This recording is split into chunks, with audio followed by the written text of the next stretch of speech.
Stream host Tim back with another live stream. As you can see, we're back on the roof. Okay, um, trying to get y'all a good angle so y'all can see. If this doesn't work, we may have to go inside. But I'm kind of enjoying being out in the open air, not being stuck inside a box. So we're gonna see if we can make this work. Hopefully we can. I'm trying to see where the hold on. Whoa. There we go. Hold on. Trying to see where the sun's at. Where's the best angle to try to get in here and talk with the people. Let me change this. I want this. Hold on. I don't want that.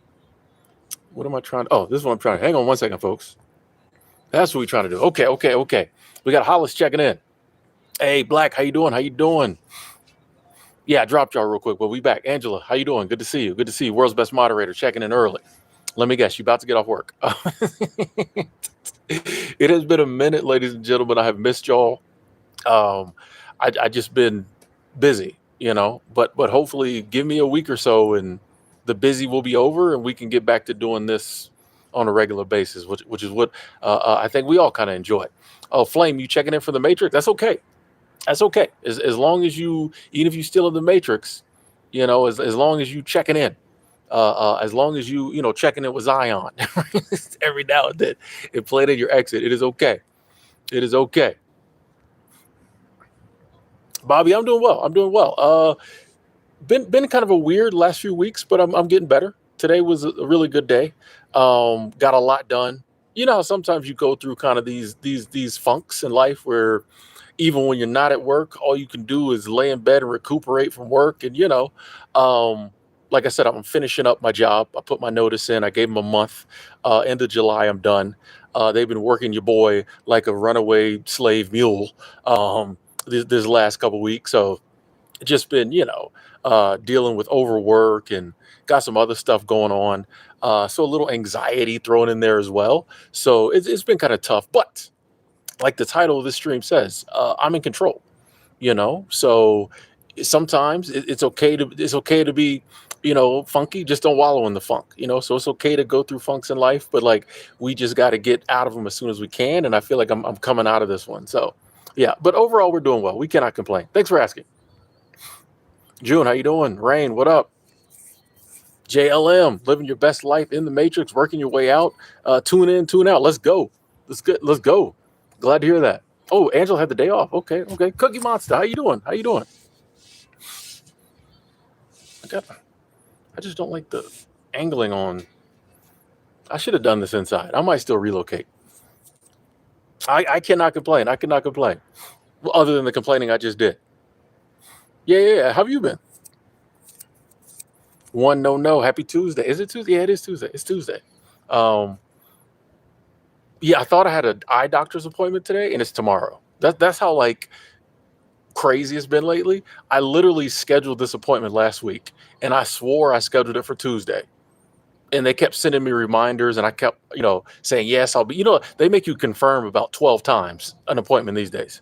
They ain't trying to lose no money. And I kept confirming, and then I looked at one of the confirmations today, and I'm like, wait a second, that's for tomorrow. I'm like, I was about to go up there today, so it gives me a chance to live stream. But I've been, yeah, it's been an interesting couple weeks. Yeah, Angela, it's been in like the 90s here. Everybody is done up here. I mean, I love it. It reminds me of home. The only difference is it's kind of a dry heat, so you don't sweat as much. But yeah, I think it's been in the 80s, 90s up here. Yeah, it's been getting hot. So yeah, I'm enjoying it. Oregon in the building. What up, Planet? Hey, how's it going, Tim? Yeah, we always thriving overall. Thank you, D Skizzle. I'm telling you, give me a couple months. I'm gonna be looking even better. I'm telling y'all. This is me looking rough, right? Give me a couple months, man. Get back to doing what I love to do. I'm excited, So we just got, like I said, one more week of work. We got a couple other things we have to take care of. When they're taken care of, I'll let y'all know about them. But once those things are done and they're behind us, like I'm happy to be getting back to what it is I actually do in this life, and like some stressors I've had on me for a while should be gone mid-August. So it'll be exciting to get back to like the level of life I'm used to living. Jalen said, call me John. Okay, okay. I probably won't remember that. I'm going to be honest with you. I probably won't remember to call you John, but I'll try. There's a lot of names in the chat. It's hard to remember everybody's name, but I'll try. Oh, I did put the I did spell your wrong. I don't have time. Thank you for letting me know I messed up. I don't have time to go in there and fix the title. I know it drives some people crazy when there's typos, but honestly, I think us sitting here talking and enjoying each other's company is more important than a typo.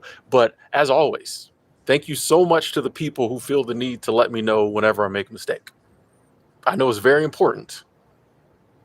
You know, the 2 hours of talking is cool, but I know it's for some of y'all, it's way more important that I get the title right.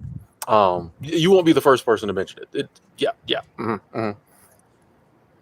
Yeah, let's talk about being in charge of our lives. That's what I'd rather talk about instead of typos. You know, it's funny to me how much the world tries to tell you you're not. Like, it's funny from a standpoint of like looking out, like outside kind of looking in. And just seeing how much, like once you notice it, you start to notice it, how much the world tries to tell you what you can and can't do. You know what I mean?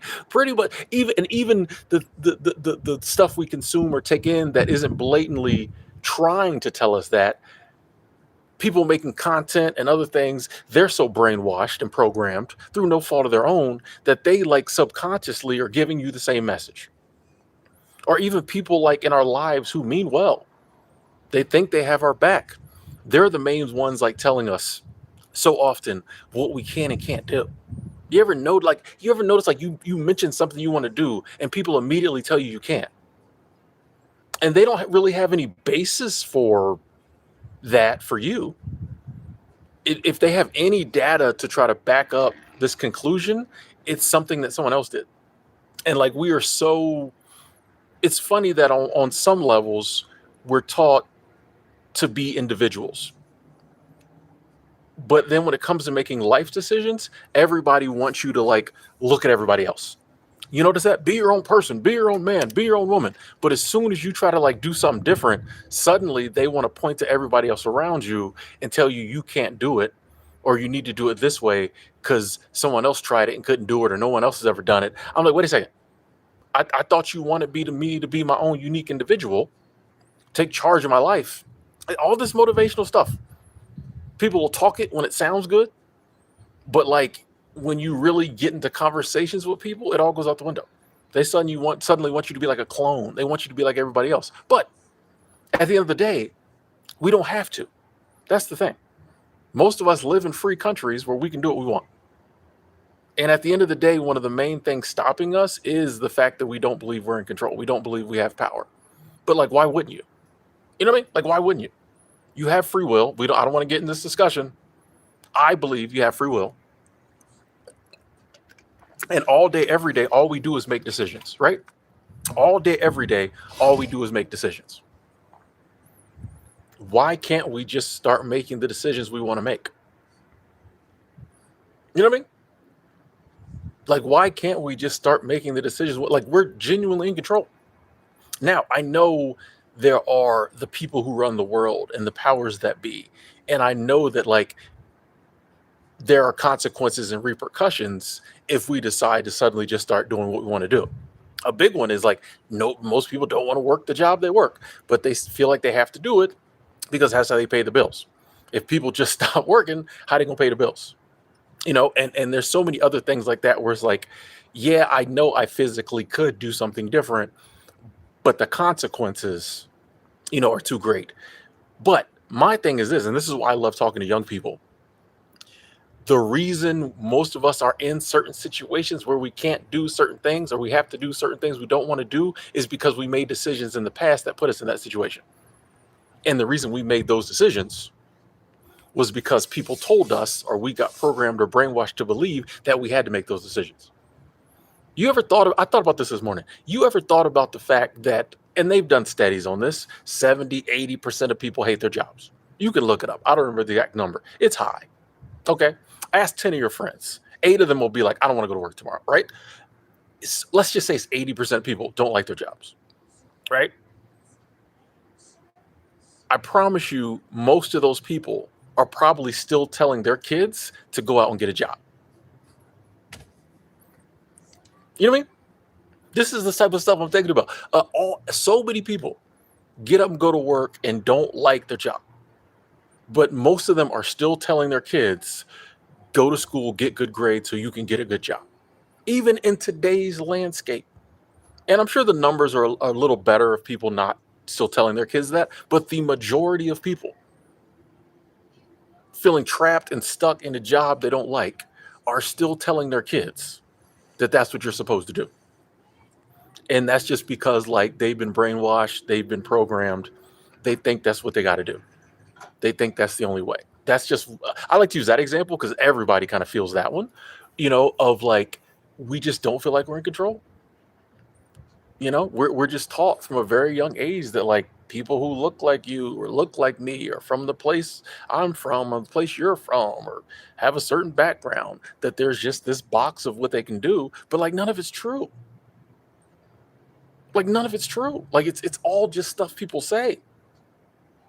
And one thing I do appreciate, like I don't like to see the world get crazy. And honestly, I don't think the world is as crazy as people think it is right now. But one of the good things that comes out of craziness in the world, or like extreme inequalities or things like that, is people get pushed to the point where the juice ain't worth the squeeze, as people like to say. And people get pushed to the point where like they're like, I'm just not doing it anymore. It's not even worth it. And when that happens, people start taking different steps. People start going against the programming because suddenly they don't care about the consequences, because what they're going through now, trying to do it the right way, is just as scary as like what they think might happen if they do it the wrong way. It's like, I don't like when the world gets crazy or the world gets bad, but I do like the fact that people start changing their behavior because they start feeling like they don't have as much to lose. You know what I mean? And then people change. Give me 1 second, folks. I'm going to relocate downstairs. Hang on.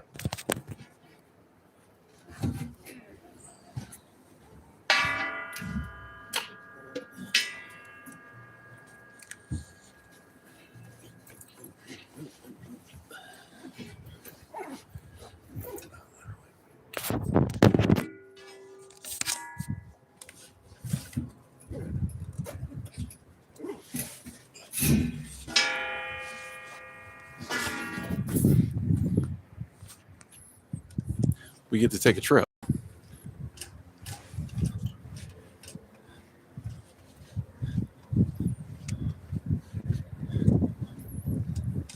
I hope these stairs go down. I never took these stairs before.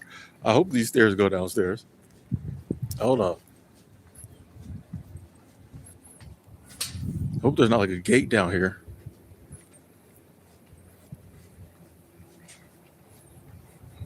Bear with me, folks. Y'all know I literally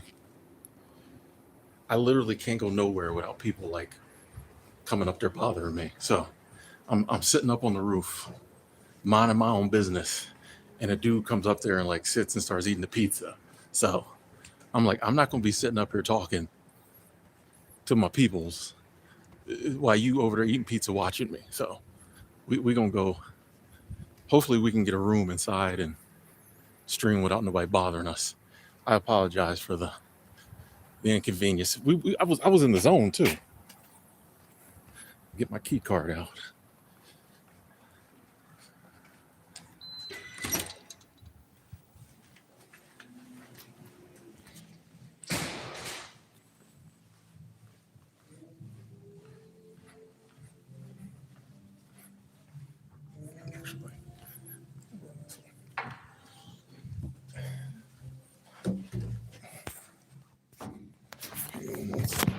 One second, folks.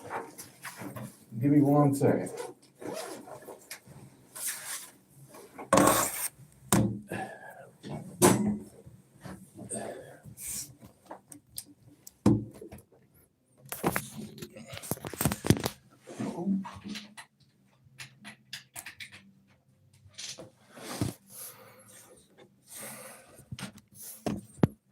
Okay. All right. Sorry about that. I don't think see it. I don't like the lighting in here either. It's okay though. It's all right. It's the best we can do. And I wanted to show y'all the walk up so y'all could see I'm not sitting in a bathroom. Because last time I was in here, everybody's like, "You in the bathroom?" Is it better lighting? Let me see something. That ain't gonna work. Hold on. Sorry, folks. I'm Ooh, that's nope. We gonna do it like this. Okay, we back. We back. Okay. Hold on. Let me see. I'm just gonna look at the chat to kind of.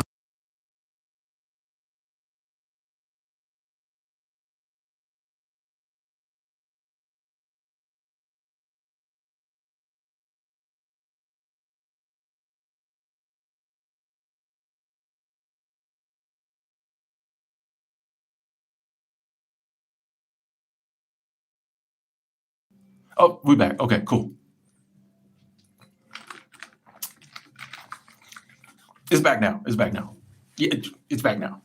Um, I was up on the roof minding my business. Fine. And some dude had to come up a whole co-working space. There's literally there's literally 3 floors. This is literally a 3-story building full of spaces you can go and eat your pizza, and came on the roof with me. It's okay, folks. Give it. We working all these bugs out. We working all these kinks out. Hey, minutes. I appreciate that. But I think that's a great example. The best laid plans of mice and men and women, things happen, but you learn to pivot. And we all have the power to pivot in life.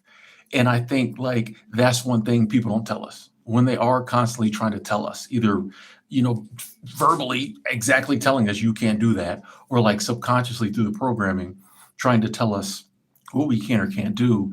People don't recognize our ability to pivot. People don't recognize our ability to adapt. And we all can do that. We all have that ability to pivot, to adapt. Hold on one second. I want to, this will be the last time I move the camera. Hold on. I want to, okay, cool. We all have the ability to pivot, to adapt. But I feel like these things are muscles, okay? And the more we use them, the more strengthened they become, the more sharpened they become. And the more we use them, the more readily we are to put ourselves in situations where we use them, you know? And I think that that's a big thing, is like a lot of times when we feel powerless, the less you break away and go off on your own, the more powerless you'll feel, because the system is not set up to empower us, right? And even though we have this inner power, we have these abilities, if we never use them, we don't know we have them. And if we don't really use them, we can't build them up, you know? But the more we use them, the more we build them up, the more in tune we become with them. And like the more we understand we have these abilities, we have this power. That's why, like, you'll notice when people start doing stuff, they really start doing stuff. You know what I mean? You ever seen somebody like wake up and start like changing their life, and like how some people, like how much they change their life? Because they start realizing like, oh, I have power. Like it feels good. It feels good after so many years of just what seems like just going through the motions and doing what you have to do. Problem solver is a superpower, definitely. And once you give yourself that label, can't nobody tell you nothing. Because you're like, oh, I solve problems, bro. Like, you know what I mean? When someone's like, oh, what about you? I'll figure that out. But yeah, after years of just feeling like not being heard or not being seen, and having no power, and just going through life, going through the motions, feeling like you're existing, but not feeling like you're alive. After years of that, when you finally start like doing some stuff that you want to do, that you're excited about, that makes you feel alive, and then like you're able to make it work, that's a drug. Like, you know what I mean? Like that's a powerful thing. And I don't say drug in a bad way. You know what I mean? That's something that you can be excited about. And like, maybe I shouldn't say it's a drug. Maybe I should say something else then. But you know what I mean? That's something that like, that's why people start doing more, because you want that feeling again. And also too, like, you can get to a place in life where like you want to challenge yourself. Okay, I was able to do that. I was able to like conquer that. What about this? Can I do this over here? You know? And you start to like, I don't even want to say take your power back. We have the power. We've had the power the whole time. People say, take your power back. No, we've had the power the whole time. You know what I mean? Like there's a lamp right here. It's plugged in. There's power. But if I don't turn it on, you know what I mean? It's not on like, so that's how it is. It's like we have the power. But like no one, people have been trying to like keep us away from the on switch our entire life. But like you don't have to take back your power. It's there. You're plugged in. You're born, you're plugged into universal power, abundance, prosperity, all this stuff. We just have to like use it. And when you start to use it, you like it. I like light. I'm gonna keep that light on. You know what I mean? Like that's how it is. And like then you really start to understand it. Then you can see like they really out here purposely, some people trying to make it seem like I can't do anything in this life other than the things they want me to do that give my power to them or keep me from using my power or enrich them. Because at the end of the day, that's what it is. Power, money. That's at the end of the day, that's what it is. That's what it is. If you are in a position of power, the last thing you want other people to do is exercise or use their power. Because you want everybody bowing down to you. If you try to be the richest man on the planet, the richest woman on the planet, the last thing you want other people to do is like make money. You know what I mean? So it's just like for some people, like I said earlier, I think some people just are so programmed, they just parrot back these negative thoughts to you. But some people's by design. But like once you realize like, oh, they just telling me that, or they're just doing that.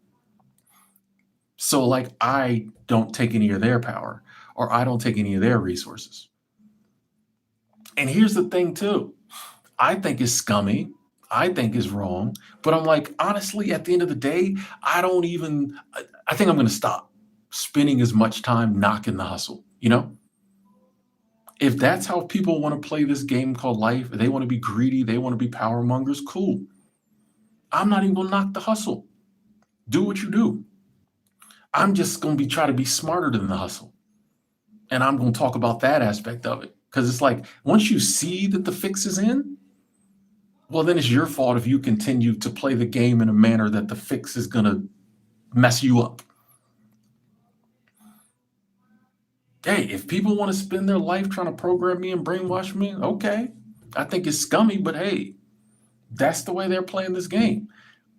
But I see what they're doing, so it's not going to work. And I think that's part of the reason, like, you see a lot of people get worked up about things around them. But I'm like, if I can't really do anything about what other people are doing or the things around me, I can't do nothing about the economy. All I can do is make the moves I'm going to make. I can't do nothing about what other people are doing. So I'm going to spend less time talking about them and more time like figuring out what I'm going to do. Like I see what you're doing, but what are we doing? And I think that is I did a short about this the other day. It's like a lot of people are waking up, but like they're not getting out of bed, right? Like they're waking up and they're seeing what's going on, but they're not changing anything. It's like we got to be even smarter. Step one is realizing what's going on. Step two is be like, okay, within this environment that now I kind of understand. If I see the programming and the brainwashing and the deliberate attempt to make me feel powerless, so I just stay a worker bee and a wage slave and a debtor my entire life, okay, what am I going to do to change that? I've already figured out their game. They're not going to change their game. What am I going to do? Let me focus more on that. Because they're doing what they want to do. It's our fault now if like we don't do what we want to do, you know? Hey, Carmichael, thank you. Let me give you a like on that.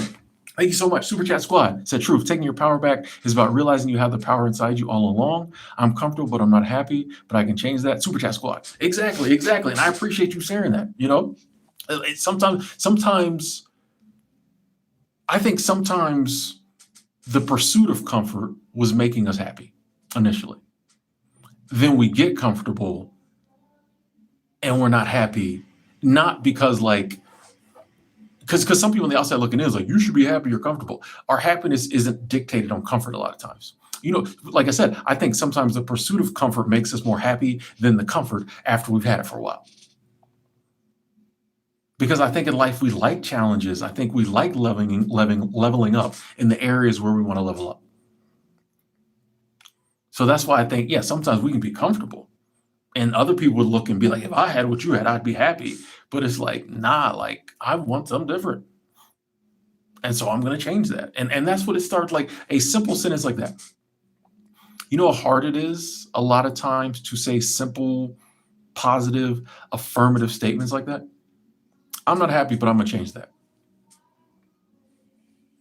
A lot of times we'll say that and then we'll immediately follow it up with, or we can't even say it. A lot of times we've been so brainwashed, we can't even say affirmative stuff. We start to say something like, and we stop ourselves. We stop ourselves. That's how like deep the programming goes. But the good news is we can reverse the programming. And I think a lot of times it's, even if you don't believe it at first, a lot of times just saying something enough is helpful, because you start to reprogram. The way your brain got programmed was hearing people say something over and over and over again. Those people are outside of you. Imagine how powerful you saying something is. You saying something negates like 20 other times people said it. You say something once, it negates like 25 times that someone say it. That's the way I look at it. So the more I say something, even if I don't believe it in the beginning, I'm just counteracting that programming, because I'm just trying to get back to a place where like I can look at things with the unprogrammed mind. Hey, my fun size budget. Thank you. Super Chat Squad. I appreciate that love. Thank you. Let me give you a like on that real quick. Oh, let me put a like on it, YouTube. Hold on, I'll get it. Gotcha. Hey, Tim, I've been watching for a long time, and especially on the weekend when I work trading between patients. # Freedom Fund. Let's go. Thank you for that donation to the Freedom Fund. Thank you. We definitely here in the next month, we'll start dipping into the Freedom Fund. We're going to have to dip into the Freedom Fund to make some moves that's going to allow us in the future to put even more money in the Freedom Fund. So I appreciate that donation, fund size budget, and I hope you keep watching, because we're going to try to, ramp the content up. Like I said, when I'm working, a lot of times, I don't post as frequent. Sometimes you might have seen a couple of videos I did in the past months I took down. I wasn't happy with the quality. But I'm about to be, free here in a couple of weeks. So hopefully the quality should be getting better. So please keep sticking around. Thank you. Hey, Best Life. Thank you. So love your content. Best Life checking for repair. Hey, we got John Snow with 4 W's. I like that. Checking in. Let me give you a like. Super Chat Squad. Thank you. So just my obligatory donation to the digital panhandler. I'm still out here panhandling. I'm still flying a sign. Much love, brother. Self-affirmation works. The tongue holds the power of life and death. Exactly. Much love to you as well. Thank you. And I appreciate that donation. Thank you. Exactly. And that's one of the truths they don't want you to know. Because like you realize a lot of people out here, so affirmations don't work. Like their whole life, people have just been saying stuff to them. Like the same people telling you affirmations don't work. A lot of them are living their life in a certain manner simply because of things people told them. You mean like, affirmations don't work, but they are living their life and doing things or not doing things simply because they heard someone say something enough times and they believe it now. But they want to try to tell you that if you do affirmations, it won't work at all for you. Why do you think every single like company has like a little jingle? Every single company has a tagline, a phrase, a slogan. You know how many billions of dollars are made off of advertising? Which a lot of it is visual, but a lot of it is without the words in the visual, it wouldn't hit as hard. How many billions of dollars are spent on advertising every year, which is basically just people telling you to buy their product? But affirmations and telling yourself stuff doesn't work. Can't work for you. It can work for Pepsi, but it can't work for you. Once again, your whole life, it won't work for you. Not you. Other people can do it. You can't do it. Other people are special. At the same time that they're always promoting like certain famous people, sports figures and actors and things of that nature, business leaders.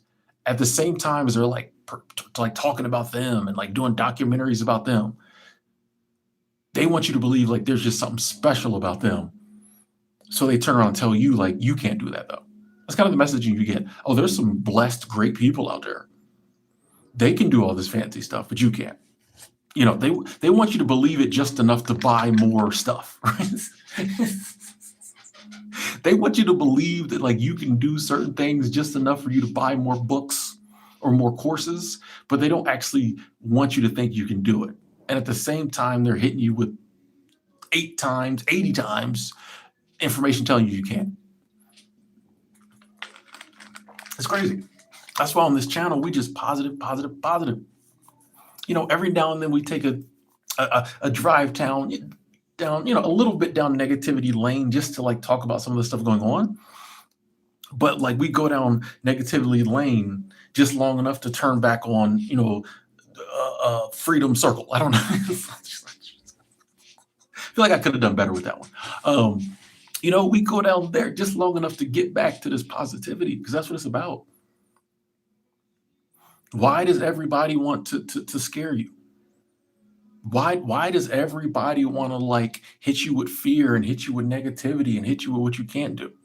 You ever thought about that? Like you would think in a world where people say they don't like being scared and afraid, that people wouldn't talk about scary things all the time. Right? You ask the average person, you like being scared? They'd be like, no. Sit and listen to their conversation all day. It's scary, scary, negative, negative, scary, scary, scary, negative. But I thought you didn't like being scared. Look at their feed, their TikTok, their YouTube, whatever. It's doom and gloom, negative, negative, negative, scary, scary, scary, scary, scary. I thought you didn't like being scared. Why is this all you look at? Part of it's the program. We've been taught that's what you're supposed to look at. If you just like, y'all have seen this happen to me so many times. Someone might say it in the chat today. Tim, you're being toxically positive. Toxic positivity. I'm being too positive. Just sitting up here telling people that like they can take control of their lives. Telling people that the day will come when they can get out of the matrix. This is a possibility. That's being too positive. Telling people that they get to decide how to live their life. Telling people that they got to take time out, even while maybe they're stuck doing some things they don't want to do because that's the situation they're in. Even within that, take some time out to do the things you love with the people you love. That's too positive. That's too positive. It's crazy. It's crazy. But it's the programming, it's the brainwashing. It's all designed to make us live like everybody else. But my thing is this, if you look around the people around you, and you don't want the life they have, which I don't, then you got to do something different. You know what I mean? Like, even if everybody's saying you can't, I'm like, bro, like I have to. Even if it fails, I have to. Carmichael, thank you. Super Chat Squad, thank you. Let me give you a like on that. Says, I like what you said about no one ever wins the rat race. Exactly. You can't win the rat race. You just got to get out of it. You can't win the rat race. You just have to get out of it. That's why they call it the rat race. If it was a winnable race, it would have a good name. Right? Like, if it was a winnable race, they would call it something awesome. The most awesomest ever work your life away, right? You know what I mean? Like, it would have a cool name if you could win it. But you can't win it. That's why they call it the rat race. And people, like, it's funny, like, people will accept the rat race, wage labor, like, some stuff they'll accept, but they stay doing it. But I'm like, bro, like, if I don't want what other people want. I want what Tim wants. I imagine you want what you want. And if you look around at all the people trying to give you advice and, like, you don't want what they want, well, then why am I listening? If, like, why am I going to take advice from people saying it can't be done? That's not how you get stuff done. If you're working at a company and you're like the boss and there's something y'all need to get done, you don't want to hear from the people in the boardroom saying what they can't do. If all, if everybody in the meeting is like, we can't do this, we can't do that, you're not, who's the people that can? You know what I mean? Those are the people who win in life, is the can do's. Hey, it might be tough, but I think we can do this. Let's figure this out. Like, if everybody raises their hand and says what you can't do, nothing's going to get done. So, like, why do we listen to the can't do people in our lives? Like, there's got to be some can do people in our life. That's why I love the internet. Even if we're not blessed to have, like, directly in our life some can do peoples, we can get on the internet and find some, and we can all hang out. And when you need that shot of can do, that shot of positivity, you can tune in. I'm not just talking about myself. There's lots of people on the internet, lots of people I go to, when I need a shot of positivity. Because it's just like, why am I going to listen to people telling me what I can't do all day long? Like, where's that ever going to get me? Is that where I'm at? Hey, Phil, thank you. Super Cat Squad, I appreciate that. Let me give you a like on that. Thank you so much. Phil Finds Peace says, hey, Tim, keep beating that freedom drum. We're going to beat that drum to the skin fall off and it breaks, and then we're going to get a better one. But thank you so much, Phil. I appreciate the love. I appreciate the donation to the Freedom Fund. Thank you so much. Thank you. Yeah, man. Like, it's, I tell you, one of the things that bothers me the most in life is just to see people feeling trapped. Like that, I'm telling you, that physical entrapment bothers me. But the entrapment that most people feel in their life, like the idea that you are alive and you won the sperm lottery to be here, you know what I mean, on this planet, and especially if you're like in a free country, and you still feel trapped in your life. Like, you get to make all the decisions, right? No, if you're living a life and no one else is telling you you have to behave this way or something bad's gonna happen to you.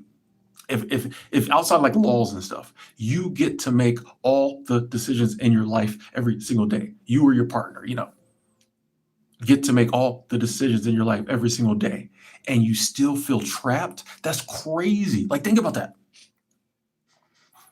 Say you 40 years old, and since the age of like 18, you've been on your own, making the decisions day in and day out, all the decisions in your life.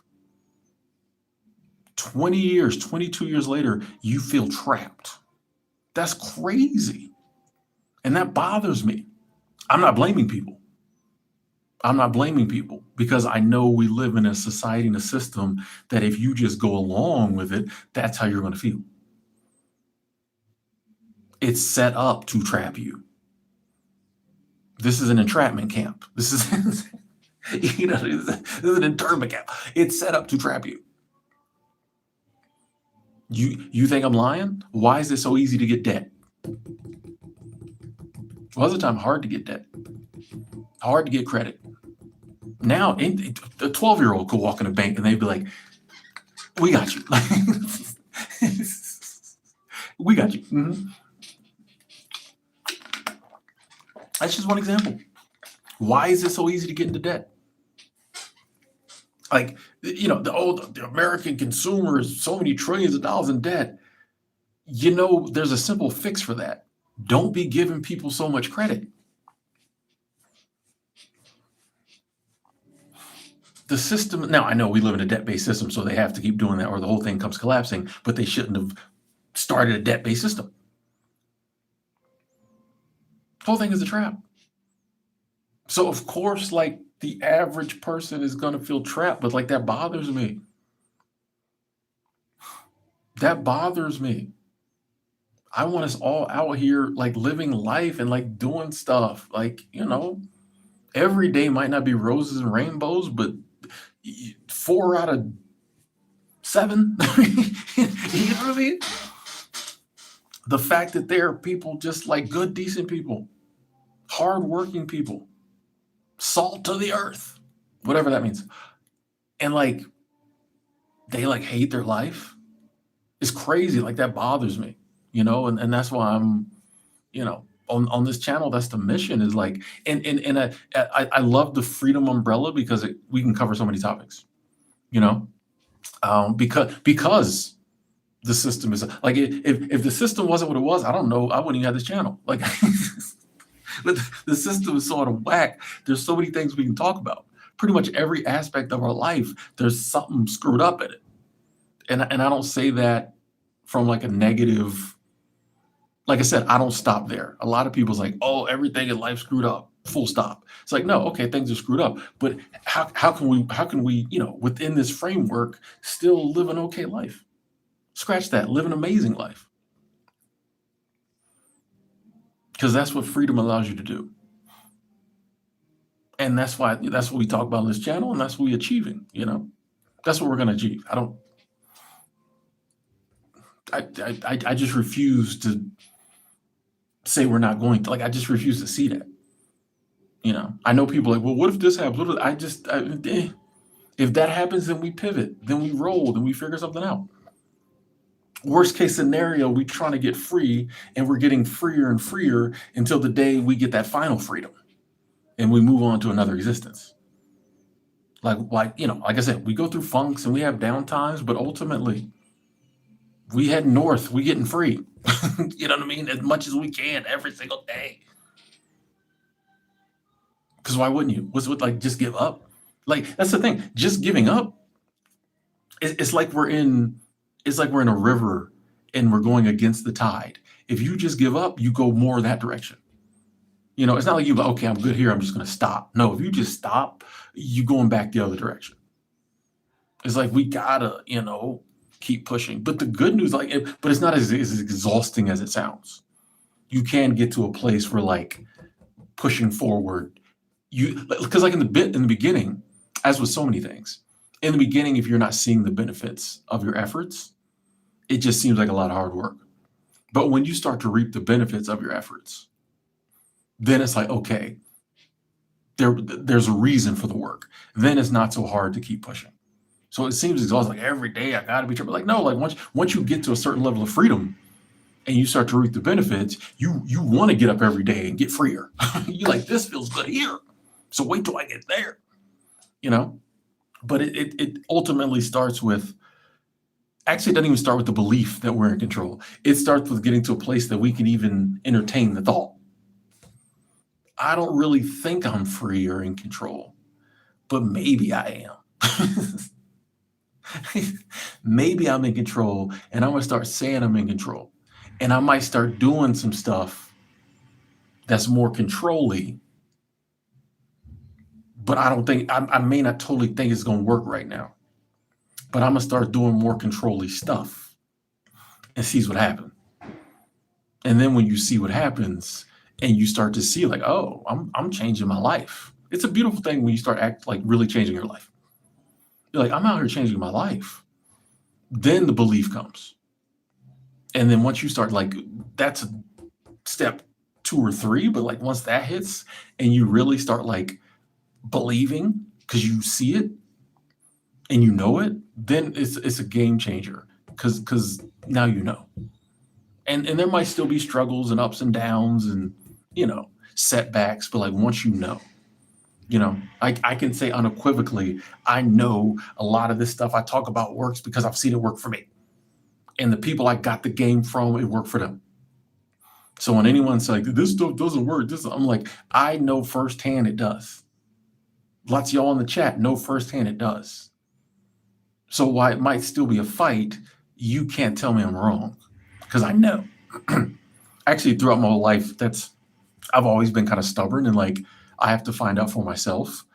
And while that's a trait that when I was younger meant that I had to go through a lot of stuff that if I had just listened to my mom, I wouldn't have to go through. Or if I just listened to my dad or the OGs, that helped raise me, I wouldn't have had to go through it. But Tim got to know for himself.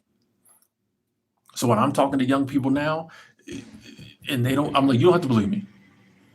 I'm just telling you this because I feel motivated to tell you this, but you can't tell me I'm wrong because I went through it. So I know I'm right. You know what I mean?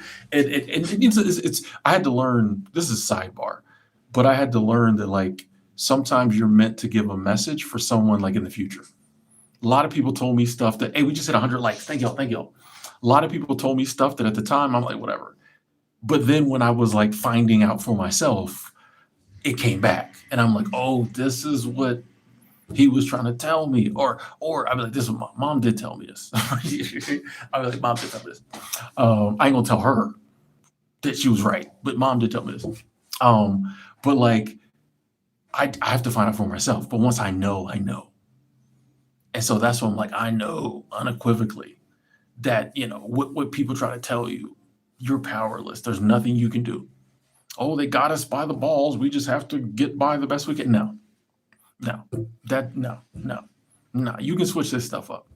It's what the outcome is and what you're ultimately going to do and how it's going to work out for you is different for everyone, as it should be, since we're all different people.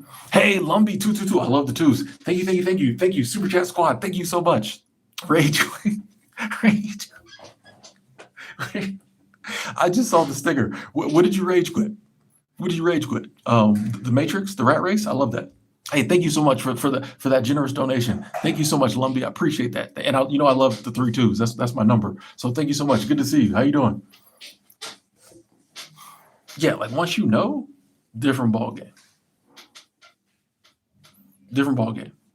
Because then it just becomes a matter of like, and this is hard too. This isn't always easy, but then it becomes a matter of like figuring out what you're trying to do. Like once you know enough to know, like, okay, I got this. I can make some moves. I can do a little moving and shaking up in here. Then it's a matter of like, what moves do I want to make, or what do I want to move and shake? And that can be hard too sometimes. Sometimes you'll get hit with too many options. You start feeling powerful. You like, I can do some things. Then it's like, well, I want to do this. You're like, no, but I want to do this. No, I want to do this.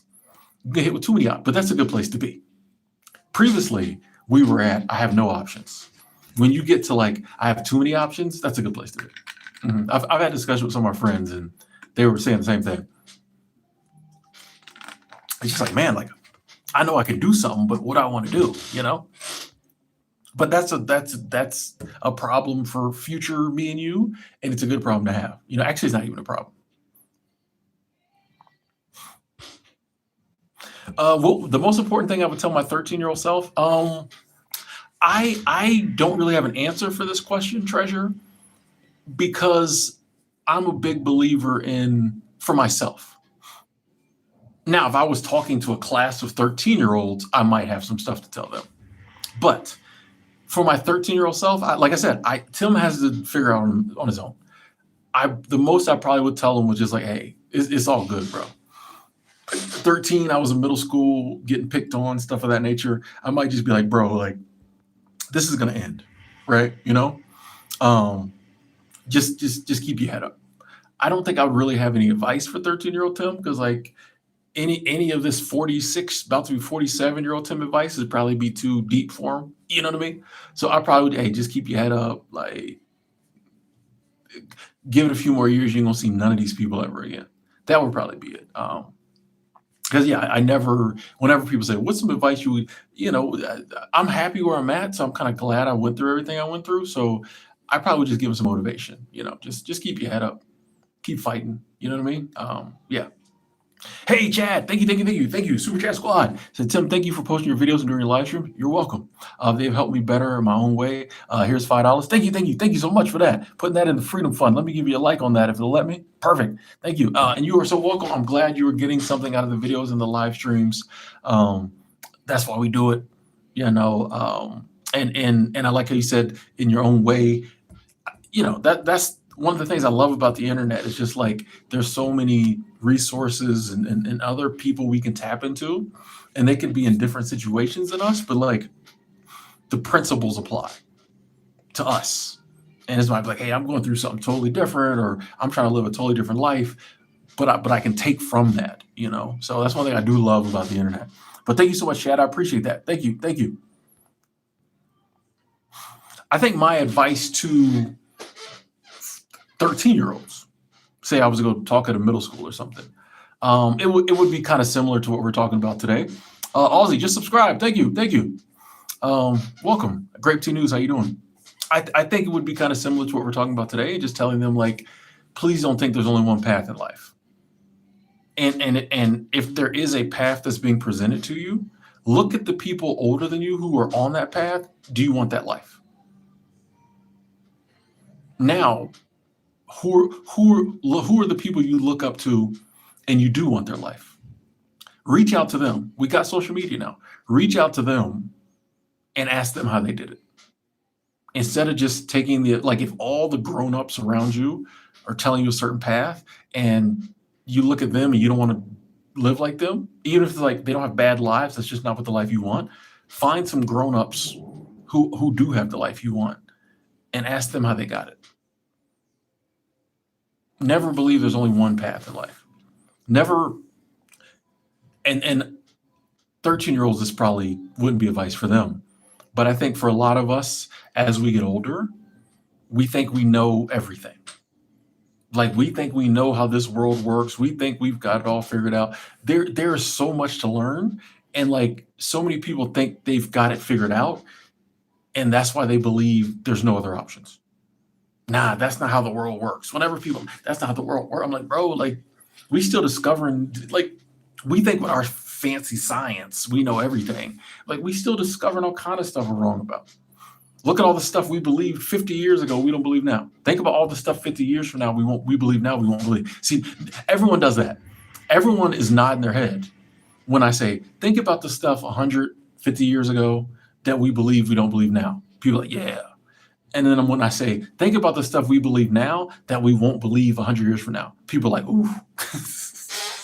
Especially your sacred science. All to tell you, there's stuff we believe now. It's scripture, it's gospel, it's science. 50 years from now, they gonna be like, what were they talking about? Those people were so stupid. We ain't got none of this figured out. That's why you got to like do stuff and like learn. Like, oh, I don't know how the world works, but I know stuff that works for me. I did this and it worked for me, so I can tell other people that. Maybe it'll work for them. But you'll notice, here's something you'll notice. People who have like taken risks are people who are like living the life they love. People who are going against the grain, doing something different because that's what they really want to do. You almost never hear them tell other people that's what they should do. Right? Right? You almost never hear people who have like these amazing lives, they're like truly happy, saying you should do what they do. Who are the people you hear telling you you should do what they do? The miserable people, the unhappy people. Like you ever thought about how crazy that is? People up there just doing it, living life. They'll be like, hey, this is how I did it. You know, this is cool. Live like you want to live like this. Here's some pointers, but like live your dreams. Live your dreams.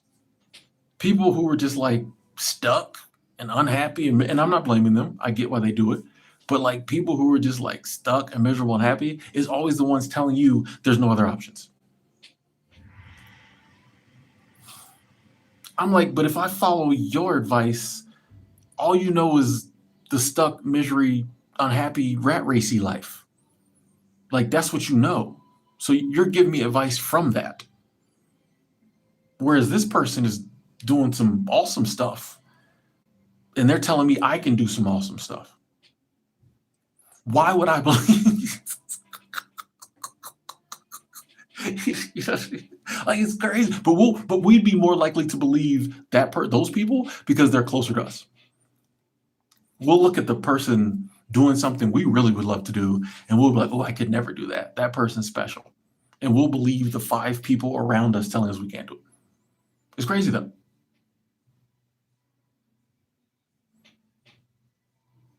I'm telling y'all what, truly. Think about what I'm telling y'all what. I'm saying do what you do. I'm not saying everyone needs to live a nomadic lifestyle and do seasonal work and all the little things I do. Live in Airbnbs. I'm not telling nobody to do that. I'm just saying, please, from the little bit of stuff I've been able to do, I know it's possible to switch your life up. Please figure out what your little quirky, weirdo things you want to do in life are, or do them. Do some of them. That's all I'm saying. That's my thing. It's like, hey, bro, I don't, I'm just telling you there's options. And of the endless, unlimited options out there, I'm sure you can find 5 or 6 to pursue that will totally change your life around, or even one that will just make it so much better. That's all I'm saying. Unlimited opportunity, all these options. Just find one to start with. Yeah, with you on that, Ruben. That putting on the act every day, and that's why I know I'm not fit. I'm not fit for like corporate life. Like I just can't. I can't play the corporate game. Um, I hate meetings. I just company talk. Like I don't care. Yeah, that's what I'm trench foot Timmy. Like I like being put me in there, let me do the work. I don't want to sit around and talk about the work. Now, can I rock it in a meeting? Yes, but like nobody listens to me. You know what I mean? Because I don't play the game. That's what I know I can't make it. This is one thing I realized. We're about to talk about me for a minute. I apologize. Um, I realized recently after this job, the problem is me. It kind of goes back to what I was saying earlier. I'm going to stop talking about the places I work and how they're doing certain things a certain way, right? Why is Angela doing the googly eyes? What happened? Um, because it's me. Like these companies and corporations, they have the right to run their companies and corporations the way they want to. The problem is I keep going and working for them. Is the stream doing okay? I see the numbers dropping. Is the stream doing okay? Are we froze?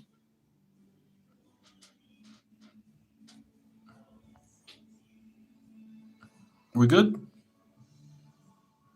Let me check. It's still good. Oh, you're good. Okay, cool. Okay, thank you. All good. Okay, cool. Thank y'all. Yeah. I just the numbers were. Um. So all right. Sometimes that means the stream froze. I just wanted to double check. Thank y'all for letting me know. But I realized it's me. I keep injecting myself in a setting where I know I'm not going to be happy. So after I've done that a number of times, I know what the outcome's going to be. I'm going to make it like 5 months, and then I'm going to hate the place. Or I don't like to use the word hate. I'm not going to want to be there. If like in the beginning, okay, when I didn't know, but now I know. So if I keep putting myself in that situation, and the same thing keeps happening, I can't blame companies and corporations because that's what they do. You know, if you keep dating the same type of person and they keep breaking your heart, after a while, it's not you. I mean, it's not them, excuse me. Because they're gonna be like, bro, like the last 7 girls you dated like this did the same thing. Why you keep picking the same type of women? And so that's what I realized. I'm like, oh, like I can't keep, you know, like this past year I've been working because I'm trying to build a freedom fund, things of that nature. And for a while there, I thought I was like, maybe, hey, like I don't mind working, but I realized it ain't gonna work for me because it's the environment. I can't do corporate. I can't play the game. I don't care. You know what I mean? And so I'm like, I have to this time around figure out something else to do because I can't keep. Once I realize it's me, I have to change, and I'm in control. I'm in control. So I got to figure out something else to do because I see it now. You know, um, Marcel says you always pop in my feed when I quit a job. Hey, I'm Mr. Quit Your Job. I've been Mr. Quit Your Job on the internet for many years.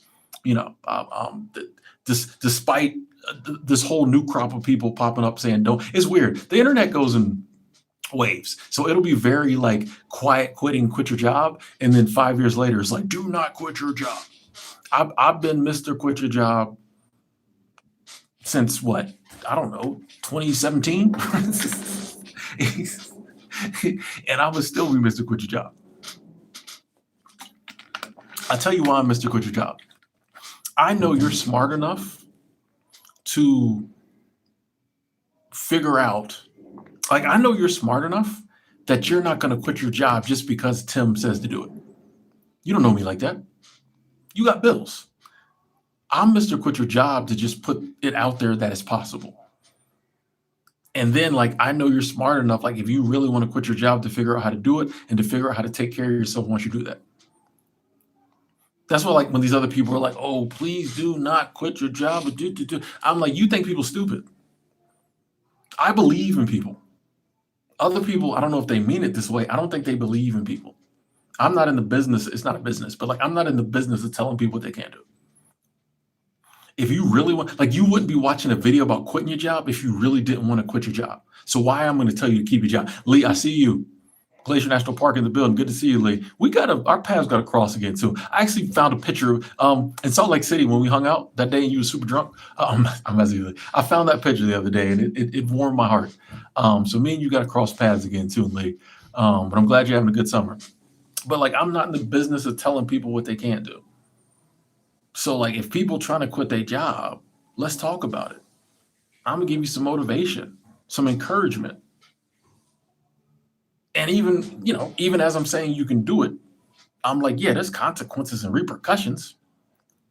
I've quit jobs before and I was struggling. The one time I did, the one time in life I did not pay my rent on time. I had quit a job and like I was low and I had to like push my rent back like a week. Mortified. I think my rent at the time was, I don't know, $300 a month, and I couldn't afford it. That was back before we understood principles of abundance and prosperity. And by the way, a couple people very generously sent me some donations for some an abundance video. 2 people same day. That's coming. I promise y'all. I got y'all. Thank y'all. Speaking of donations, let me give you a like on that. 9376. Thank you. Super Chat Squad. Let me give you a like. It's not letting me give you a like on that. I'm sorry. It said, I'm Mr. Job Hopper. Let's go. Hey, nothing wrong with that. That video I did, which every now and then when I start a new job, I take it down sometimes. Super Chat Squad. Thank you so much. Elias. Thank you. Fellow Job Hopper. Let's go. Every now and then I put it on private when I start a new job because people be, trying to jam you up, send bosses to your page, all that. I know the games people play, but that video I did about like I can't work a normal job, like I can't stay at a job. I did that video, I don't know, 5 years ago. To this day, it gets comments. There are people like, bro, I'm the same way, and that's why I appreciate just having that discussion in that video, because I think some of us just aren't cut out to do this all the time. But here's the thing. You have a job to pay the bills, right? And, in some cases, health insurance.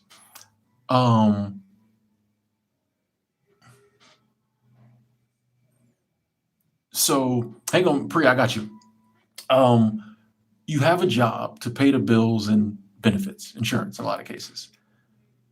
If you can find other ways to take care of those things, you can work at a job 3 months and quit. You know what I mean? Like we're so programmed like this find a good job mentality. It's about survival. It's about being able to handle business. If you can find a way to cobble together a lot of other things, hopefully some of which you love, and you can pay the bills, do it. You don't have to stay at a job for 5 years so to look good on my resume.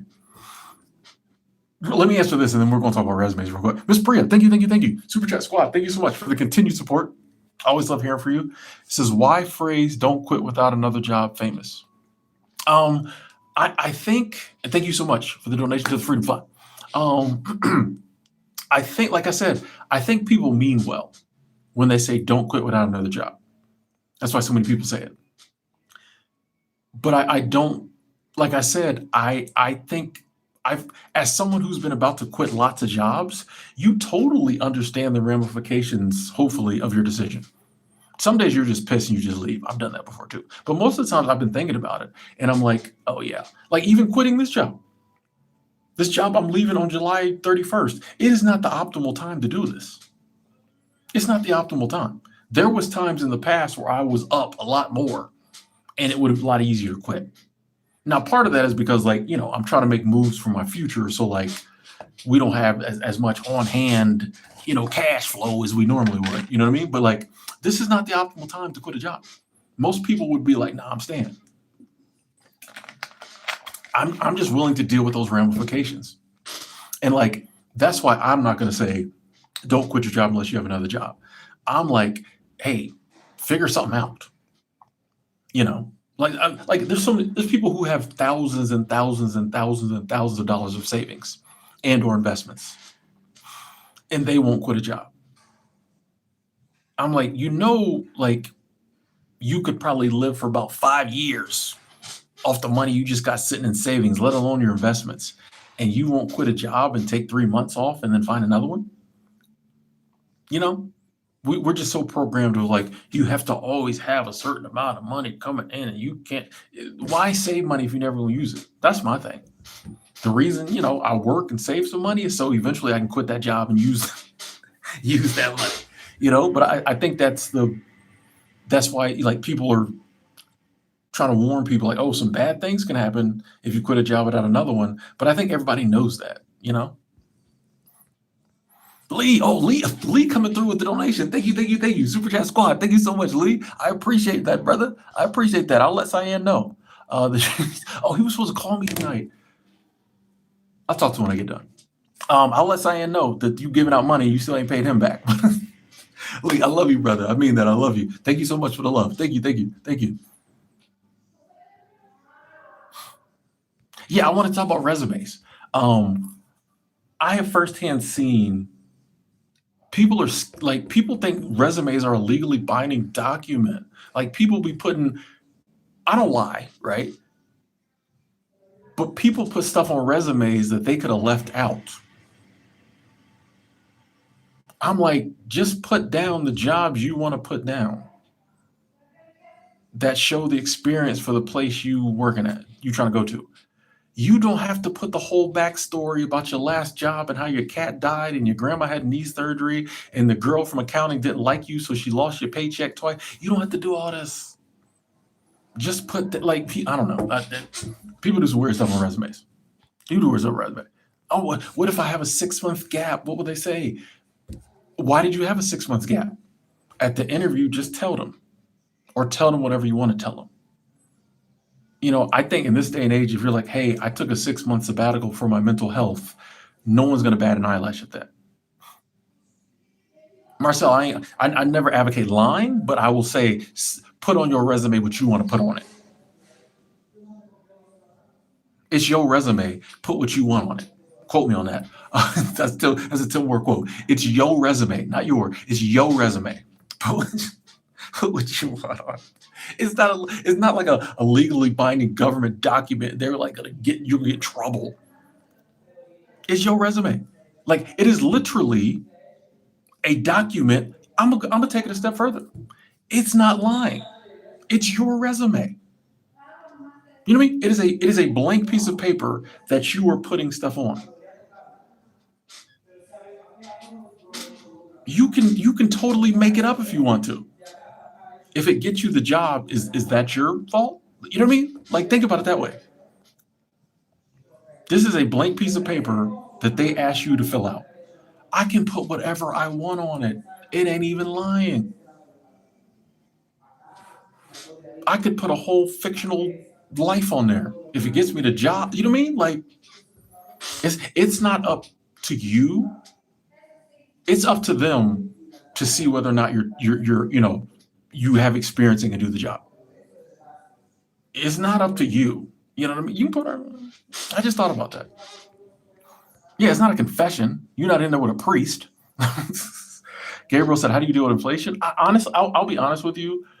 I just try to make wise financial decisions. Or decisions in general, so I don't have to worry about inflation.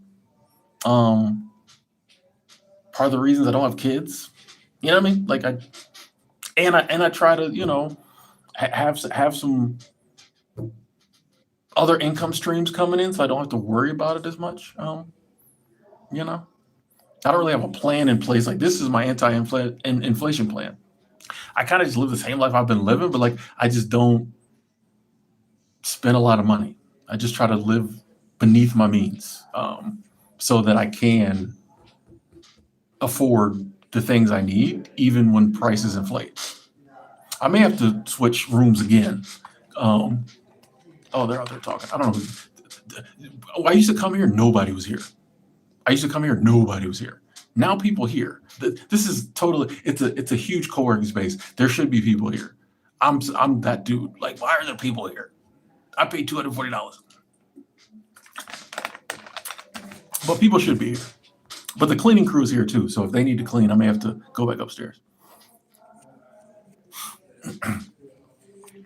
Victory says, Tim, do you think realistically, there's that word, you could bounce back even if worst case scenarios happen by quitting a job with no backup plan? Of course. Why would I ever? And my ideal of realistic is based in belief of an abundant, prosperous universe. Why wouldn't I be able to bounce back? Would it suck? Would I be scared? Would I be nervous? Would it probably be a long battle if like I quit a job with no backup plan and like couldn't find any other way to make money? Yeah. But there's no doubt in my mind, eventually I would bounce back. Like you can't make me believe I could. Like, how can you make me believe I can't?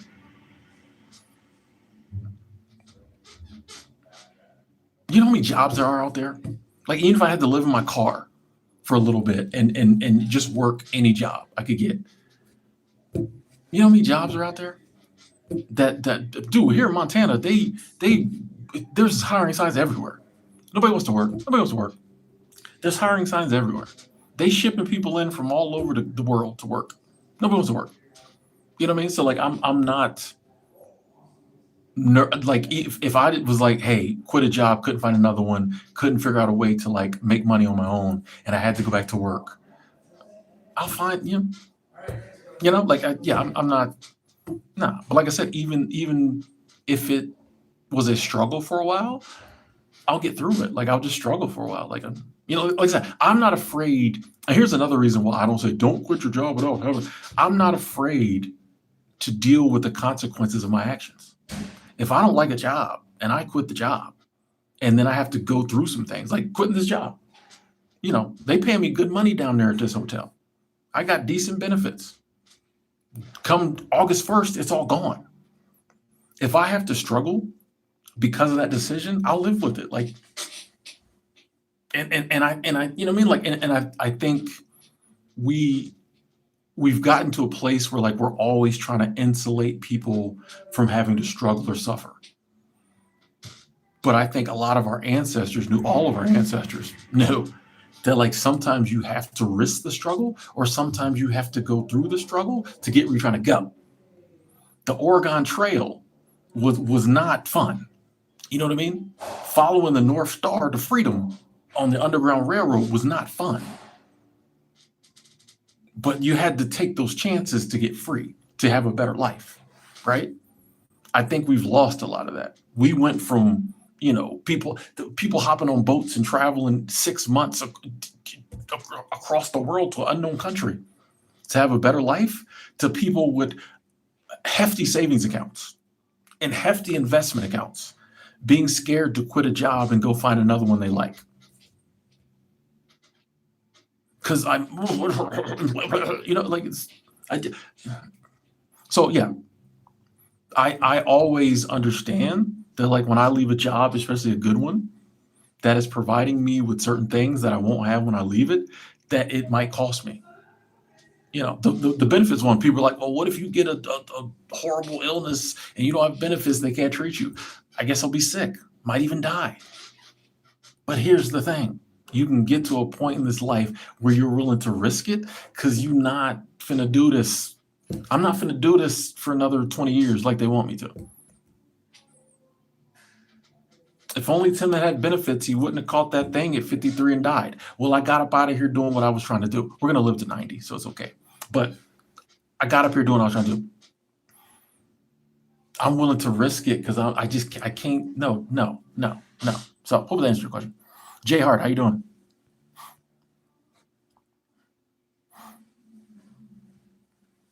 Ruben, exactly. So many other people who try to tell you or call you names or call you whatever, you look at their life. You know what I mean? Like, look at their life. And it's almost like sad, just like, bro, like, I'm really getting to a point where I'm less like mad at people, and I'm just more like empathetic to people.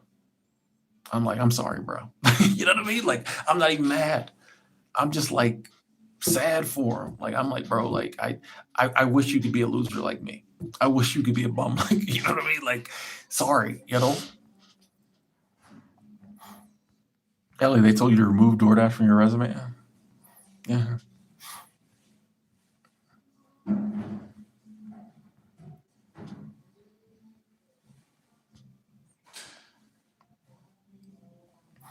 You stayed in your car for all, Victoria? Not that bad. I got a little bitty car though.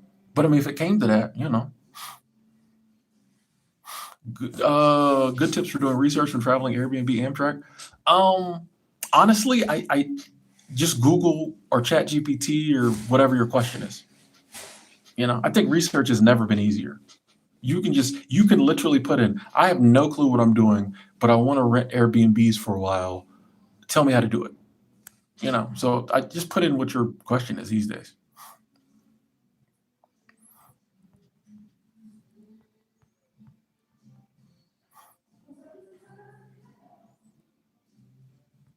Bro, yeah, Jane, there's jobs out there. Like I said, I my views are based in abundance. So like whenever people come with, you know, scarcity mindset or things like that, like and usually when people say be realistic, they're thinking scarcity. You'll notice that. Realism is always scarcity. Realism is always less. More is you're being, you know, you're being unrealistic. But I just don't I live in an abundant universe. I don't know what to tell people. Like, you know, that which is that put me here doesn't want me to be broke. So I feel like I just have to put in the work. I won't be broke. Like me and a good friend of mine at work, um, you know, our thing is like whenever we're talking about situations and like maybe taking risk that could, you know, and possibly cause us to suffer financially, we're always like one of us will tell the other, you always gonna earn money. Like she'll tell me, she's like, bro, you always got money. And I'm like, yeah, we always gonna earn. And like she might be talking about something. I'm like, sis, we always earn. Like you know you're gonna be up. You know what I mean? And I think like you need. I'm so blessed to have her as a friend in my life because of conversations like that. Whenever maybe I start to waver, she like, Tim, you always gonna have money. Like stop. You know what I mean? And you don't get that from a lot of people. Most people be like, oh yeah, I don't know. But you know, and with her, like little, I don't just say that to say that. There's no doubt in my mind she's gonna be super successful and like even more financially well off than she is today. Why wouldn't she be? You know what I mean? So that's the way I just look at things. Like it's an abundant universe. Why I'm trying to get tapped into that. You know, and even if I have to go a roundabout route that takes me through the poorhouse and back, we chilling. You know, and you know, and I'll say this. Oh, I'm way behind in this chat. I'll say this. It may sound crazy. Well, before I had my car this winter, y'all know me. I do weird stuff. So I was walking, and it was only like a 15-minute walk to work. But and I live in a really awesome city. But as with everywhere, sadly, the homeless problem is increasing. So and you know where I work is near the Walmart and the warming shelter. So every morning, and I've talked about this before, but I would walk past a lot of homeless people. And it got to the point like a lot of them I knew because you may not know this, but a lot of them keep schedules. I think it was when the warming shelter let out, but like I knew if I left at a certain time, there's certain dudes I would see. You know, and they got to know me and hey, what's up? Hey, good to see you. You know, every now and then they, hey, you got $1? I'm like, I'm not pulling my wallet out in front of 80 y'all. You know, it was not, but it was cool. Um, I say that to say, and I don't wish homelessness upon anyone, especially not myself or, you know, but they were existing, right? They were existing and they were living. Now it's a painful struggle of an existence, and I don't wish it on anyone. And I'm so happy whenever I see someone come out of that. But that let me see is like even if you make a good decision and you fall that far, you're still existing. You can still come out of that, you know? So it's like I know so many people are scared of something like that happening to them. And I am too. Like I don't want that to happen. But it allowed me to see like, oh, even if you did fall that far, you're still alive and you have the chance to come out of that. And that kind of lessened a lot, you know, a lot of the fears are just like, bro, like if it's that, well, we just got to make that work until we get back where we need to be. Because it's an abundant universe. So why wouldn't I get back? Like, you know?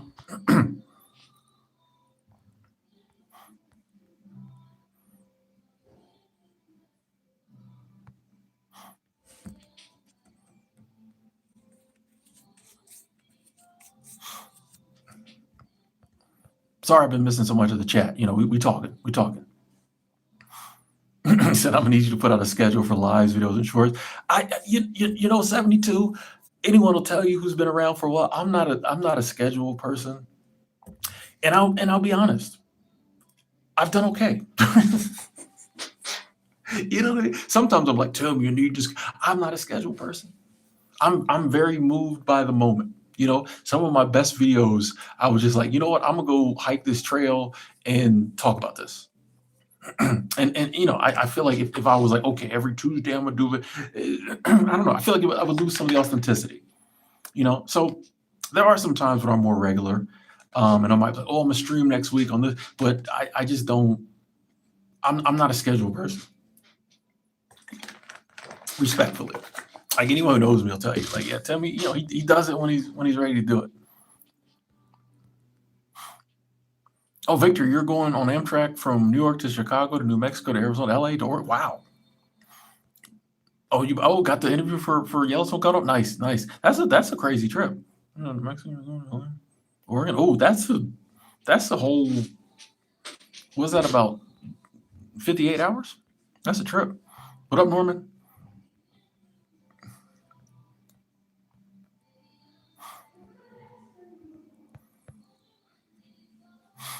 Gabriel, you need a consultation? Hit me up. Email. Hit me up. Let's talk. Timothy at timothyjward.com. I keep meaning to put the email out there more, because that's why I got it, so people could reach out. I keep forgetting, but I'm gonna try to start putting it in all the description boxes.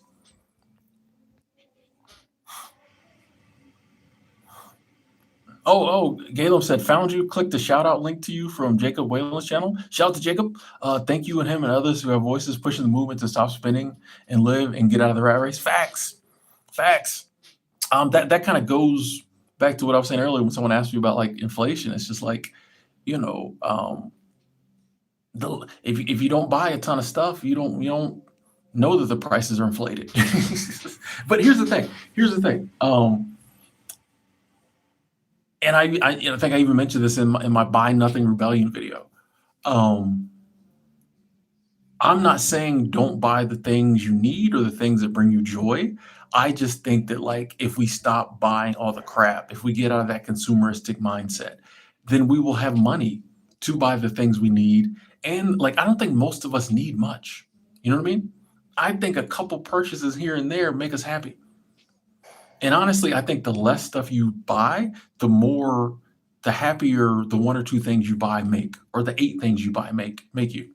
You know, so that's my thing too. Is like there are some things I spend money on that I don't need, and some people might think are crazy. But the reason I don't spend money on other stuff that I don't need, that some people think I might should have, is so I can spend money on my little trading cards or I can eat whatever I want. You know what I mean? So I think there's a science to it of just like, you know, living below your means, handling business, doing your savings, your investing, your charitable giving, whatever first. Um, and then hanging on to the rest of it unless you need it or you really want it, you know? But welcome. Galen, welcome. Oh, Victor, you're breaking it up city to city. Oh, nice. Living life in bonus mode planner. I love that. Every day's a gift. Exactly. Sydney says some of us are way too unhealthy to make the money we want unless we have college funds. My response to that, and keep in mind, I'm a naive, delusional dreamer. People keep telling me. If you think that's true, then it's going to be true. I think the same sentiment can be expressed by saying, currently, I feel like if you don't have like a college degree or money to go to college and you're unhealthy, it's hard to find a way to make more money. But I'm going to figure out how to do it. See, that goes back, I kind of feel like, to what we were talking about earlier, to where like we've been taught certain things, so we believe them, so it influences our actions. But why couldn't you be the one person who finds a different way? Why not me? Why not you? Everybody else around you that might be their truth. It doesn't have to be your truth. I just stopped believing the stuff. No. I'm gonna get healthy, and then I'm gonna figure out a way to make some more money. Because there's people out here who are trillionaires. I can't make 80 a year. Right? I can't make 75. I can't make 110K a year. People out here trillionaires, billionaires. What are we doing? You know what I mean? It's obviously they giving money out. The universe is obviously giving money out. The universe is obviously giving money out, right? If there's people who are billionaires, I can't get 93,000 without spending 100,000 to go to college. That's the way I just look at things. That's the way I look at things. But yeah, why not get healthy? Rick, how you doing? Albuquerque in the building. Yeah, I've been doing some hiking. I haven't really done a ton of new trails. I found some new parks and things. But there are some trails that, like I said, the last month or so, I've been kind of. But there are some trails I've eyeballed that I want to, and I got my bear spray that I want to, probably in August, because I'm taking August off no matter what. August we chilling. So I'm probably going to hit up some of those next month.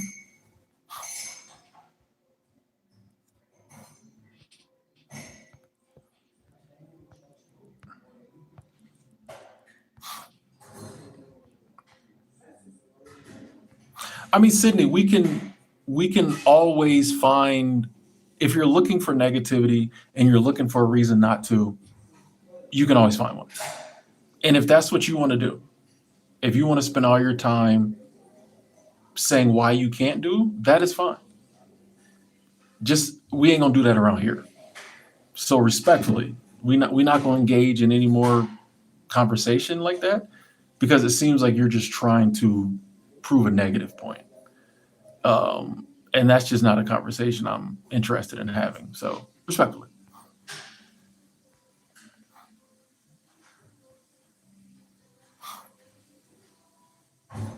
Victory. Yeah, I totally guess I'm talking too fast.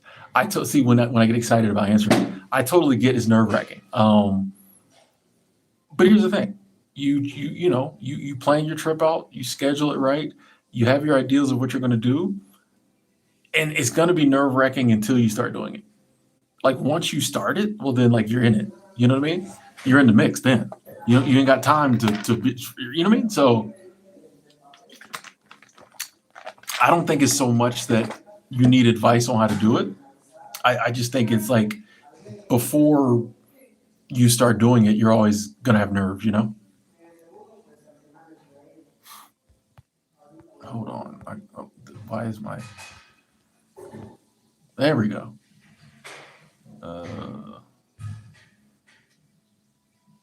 Thank you. We're not doing that negativity.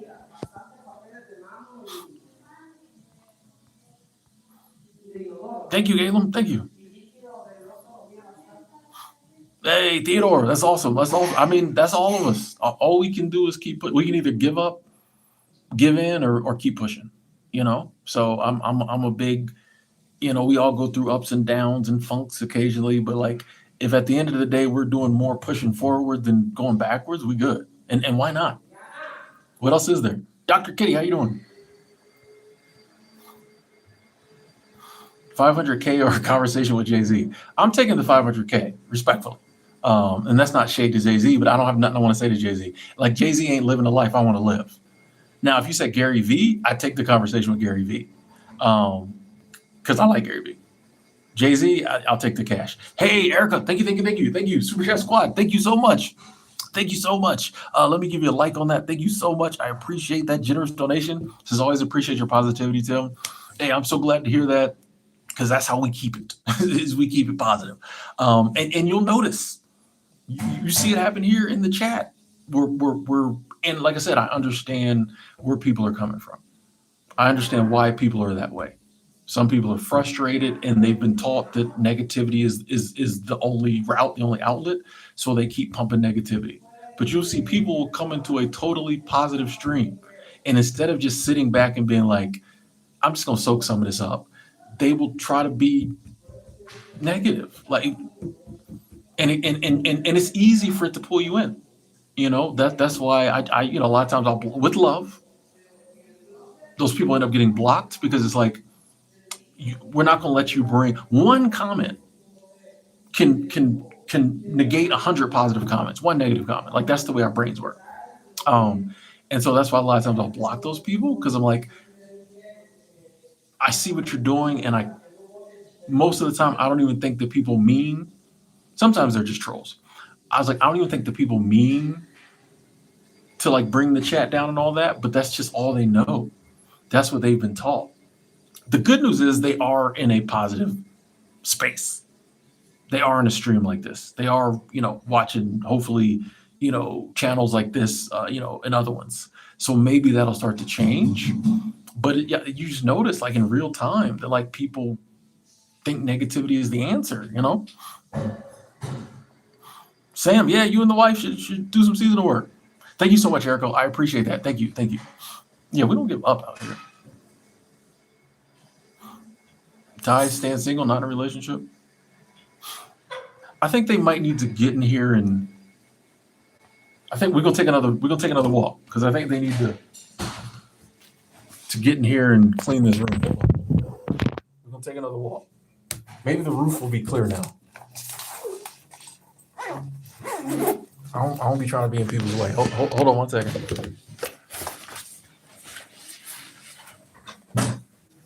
Okay, we can take another walk. Hold on. Okay.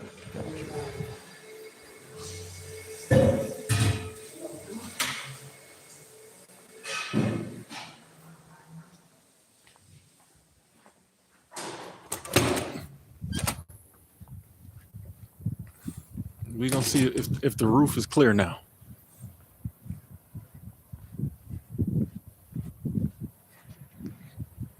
Still got some. Ooh, that was way too close. We still got some decent lighting out here. Let's see if the roof is free.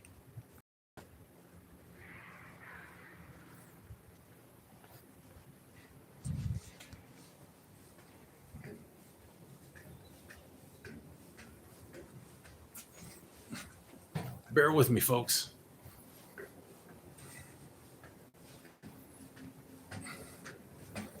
Yeah, I don't want to be in the cleaning people come on Tuesday, and Tuesday's my day off.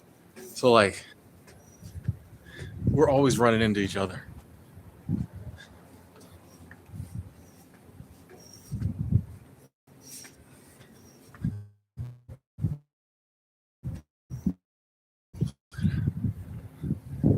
You have to go to people just getting go to second floor.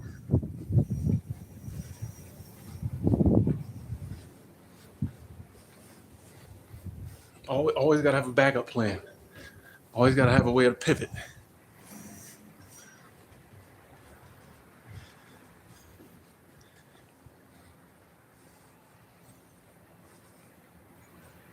We're going to find somewhere. We're going to find somewhere to talk.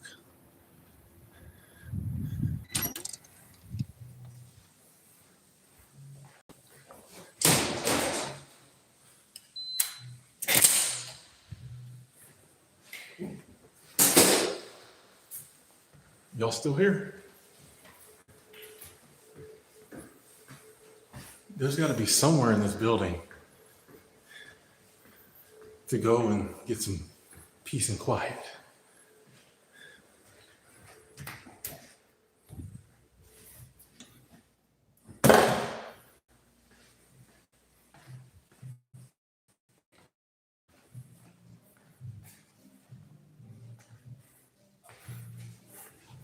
Maybe over here.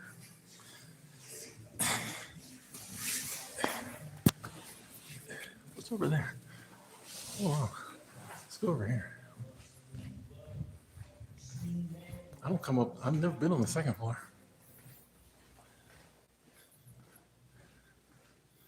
Oh, it's an office.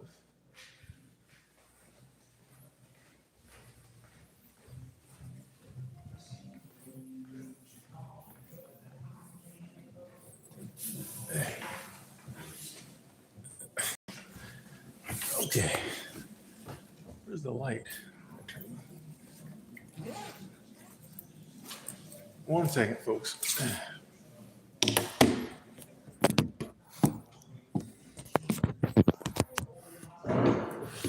Okay, we're back. I think we found a spot. We can talk for a little longer. Yep, you see, I'm out of breath. No, I'm not trespassing. It's a co-working space. This hallway is loud though. It's airy.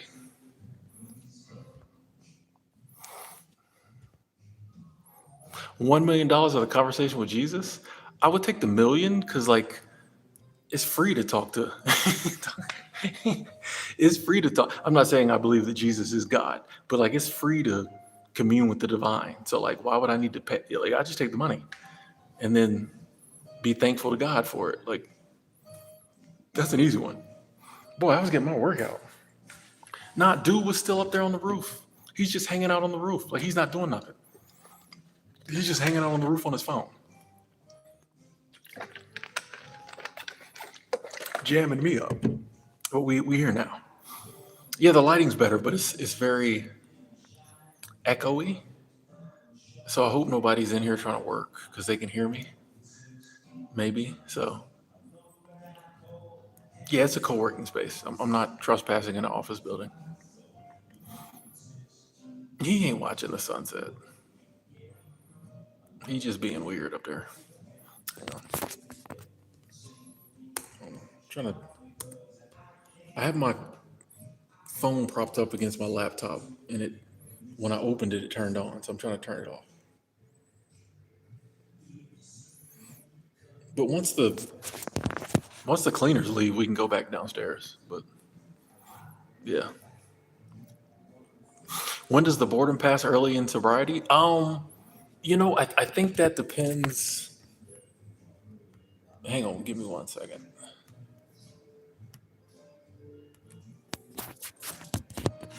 I think that's different, diary, for everyone. Um, and like I say, for me, it was a gradual thing. So I don't really remember.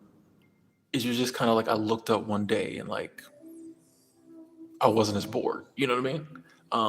If I had to put a time frame on it, I'd say for me a couple months maybe. But like by then I was kind of already living a boring life.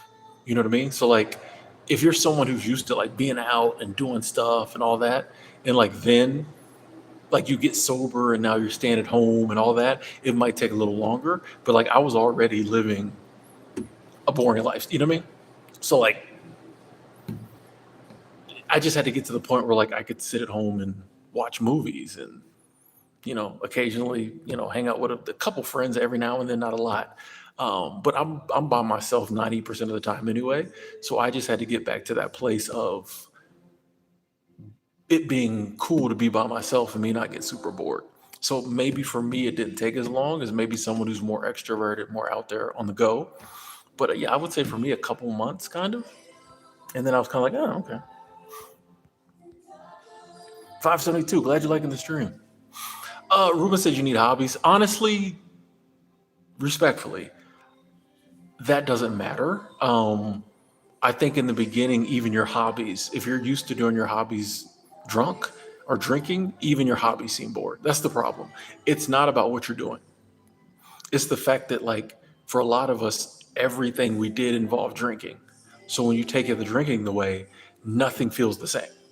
So even if you have a million hobbies, you're still going to be bored in the beginning because you probably did all 1 million of those hobbies with alcohol.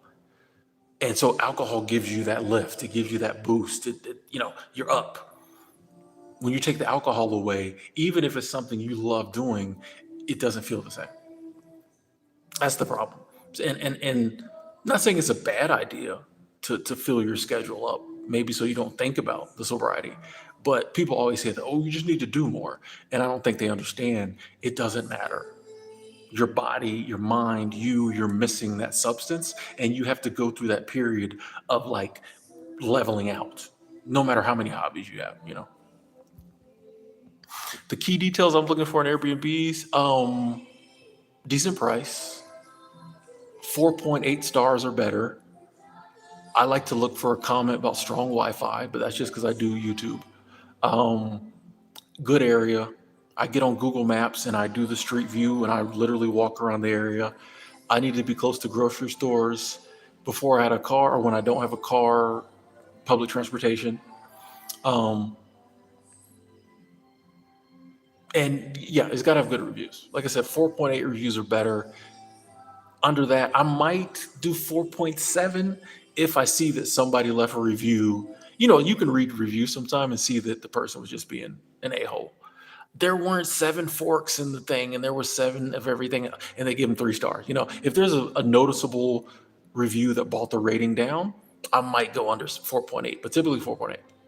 Um, and then I read pretty much, unless it has a ton of reviews, I read all the reviews because sometimes you'll find something in a review that wasn't listed. Like I've been about to stay at places and then I read in a review, oh, she doesn't like you to eat in the room. I'm not eating out in the kitchen with y'all, so I wouldn't pick that place. So I read all the reviews, but those are kind of things I look for. And I mean, it's different for everybody.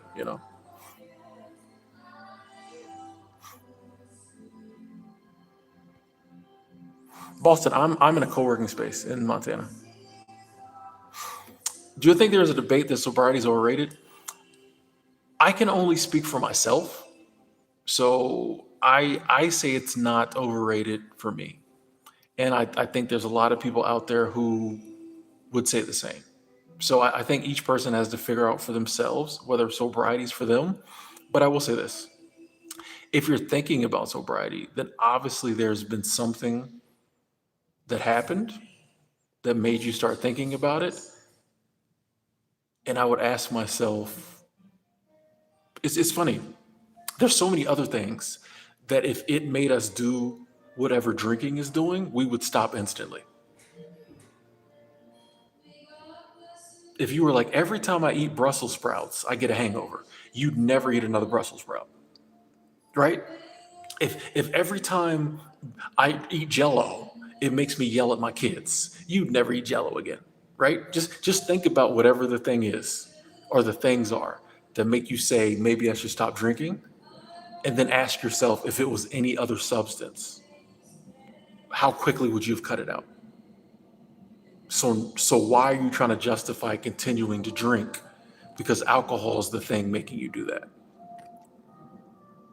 So that's why, like, when people argue for like, oh, I don't think we have to get sober. Why are you arguing so heavy for alcohol? If nothing bad is happening in your life because of drinking, keep drinking. But if there is something happening that's made you wonder maybe should you stop drinking, why not just stop? Like anything else, you would stop. You're like, I'm never eating cheeseburgers again. They they made me wreck my car, but drinking will keep arguing for it. You know what I mean?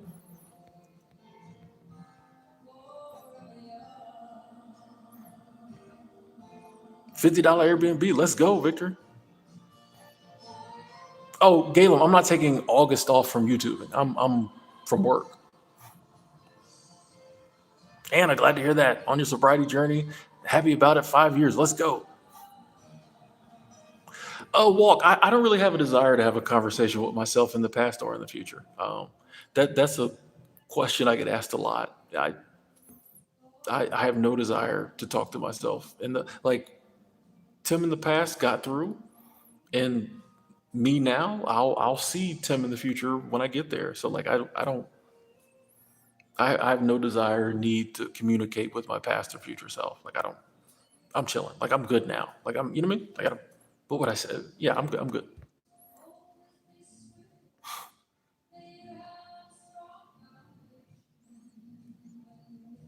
Yeah, even when people are like, "What advice would you give your younger self?" Just keep going. Your life gets good.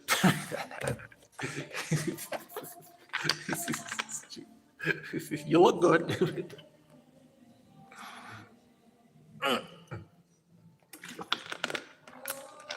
Trying to see if the cleaning people left. We can go back downstairs.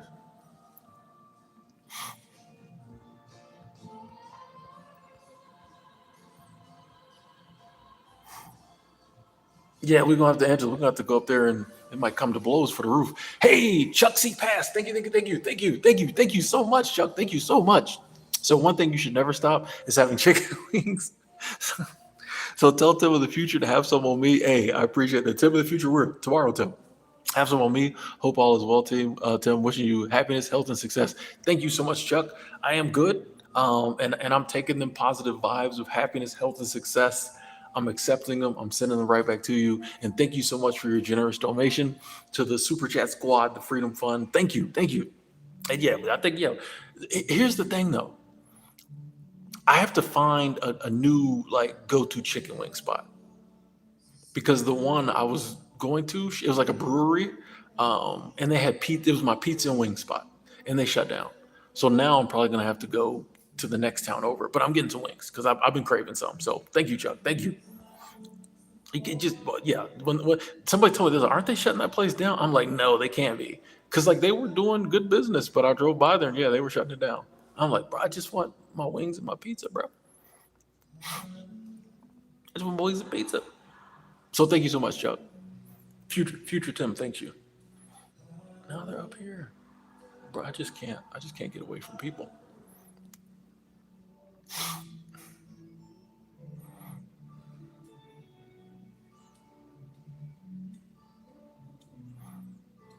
Victory, I do think it's in our best interest to recognize our own resilience, and that's why people who seek to control us don't want us to know that. That's why it just seems weird to me that all of our ancestors, I mean, that was the name of the game. Figure it out, get it done. And now it just seems like, we're a lot weaker society, like, mentally, where we just, the slightest discomfort, we're scared. The slightest thought of a possible discomfort, we're scared. When it's just like the human race is still here because we're resilient, because we adapt, but like these days, it just seems like, we're scared to even think about possibly doing, we're scared to even think about thinking about doing something that might like cause an issue, or might cause us some pain, but then we hate our lives. So I don't know. What do you feel like is the best way to feel in control of your life? I think the best way to feel in control of your life is to start taking control of your life. You have to, it's not something you can fake. I'm in control, but you're spending your whole life doing things you don't want to do. Like, I think you have to start taking some control. And you can start with small things, but like, you have to start taking control. Or you'll never feel like it because you'll know in the back of your mind you aren't.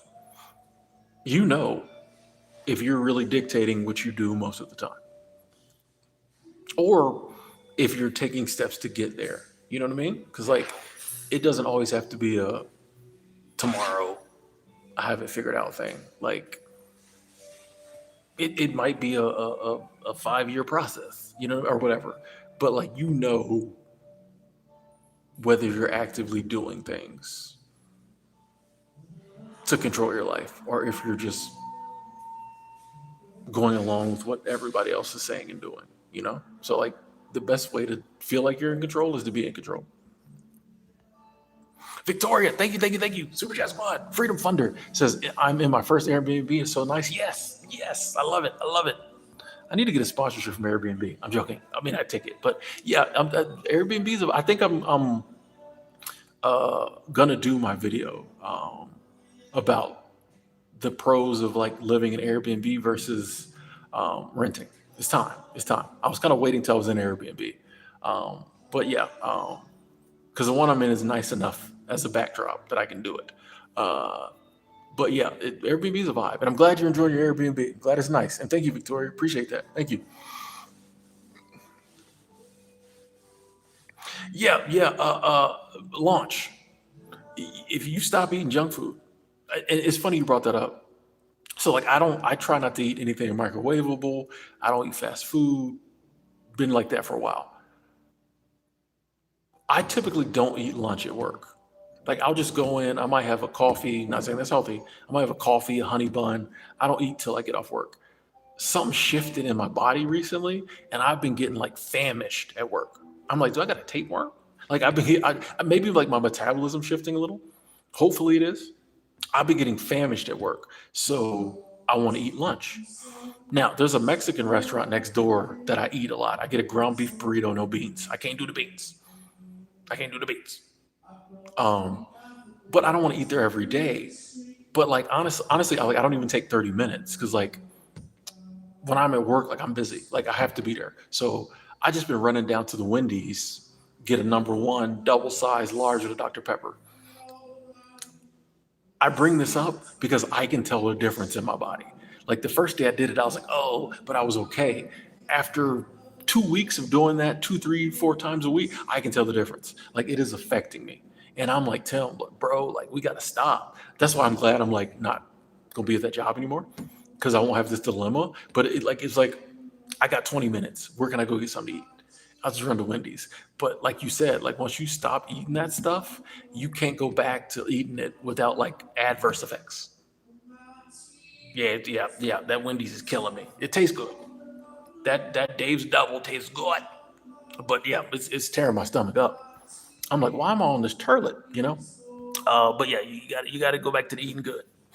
Where was I at in life at 27? I was in Florida. I was deep in my drinking and partying days. I was having a lot of fun. Had a good friend group. We was out all the time. But there was the negative that came with it. But yeah, it was just working and partying. Like at 27, that was all I wanted to do, and that's what I did. And I'm not mad at that. I hear a lot of people talk about. We're almost at 200 likes. Thank you. I hear a lot of people talk about, if I had done that when I was younger, if I da, da, da, da, I that's what I wanted to do and I did it. And low key, that's the story of my life. So like, I can't be mad at 27-year-old Tim because that's what he wanted to do and he did it. If 46-year-old Tim is trying to do what he wants to do. So yeah, I was younger and maybe my worldview was a lot smaller but that's what I wanted to do. And once again, as I was saying earlier, I'm willing to take the consequences of my actions. And I did. But like that was what I wanted to do and I did it. And so that's why I'm not mad at it, because we had a lot of fun.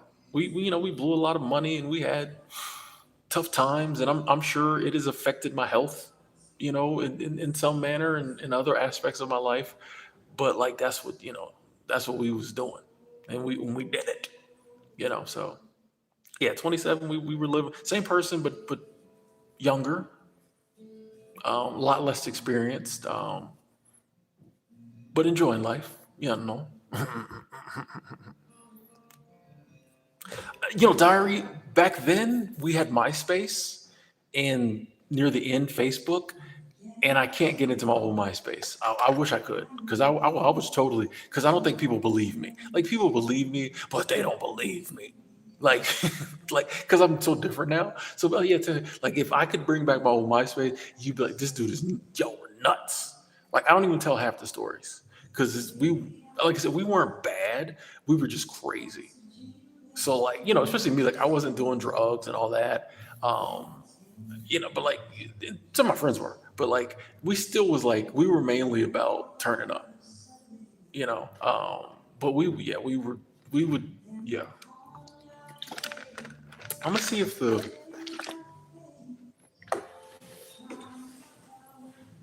cleaner's left. Hold on.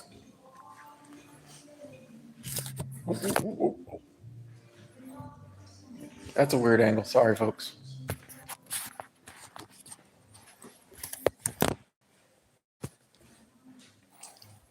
They still here. What are they doing? They still here.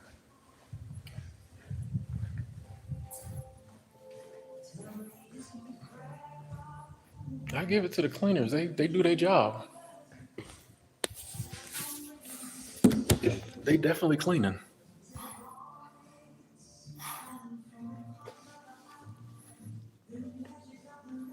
Yeah, if I could get back into my old MySpace, yeah, man, we had some good times.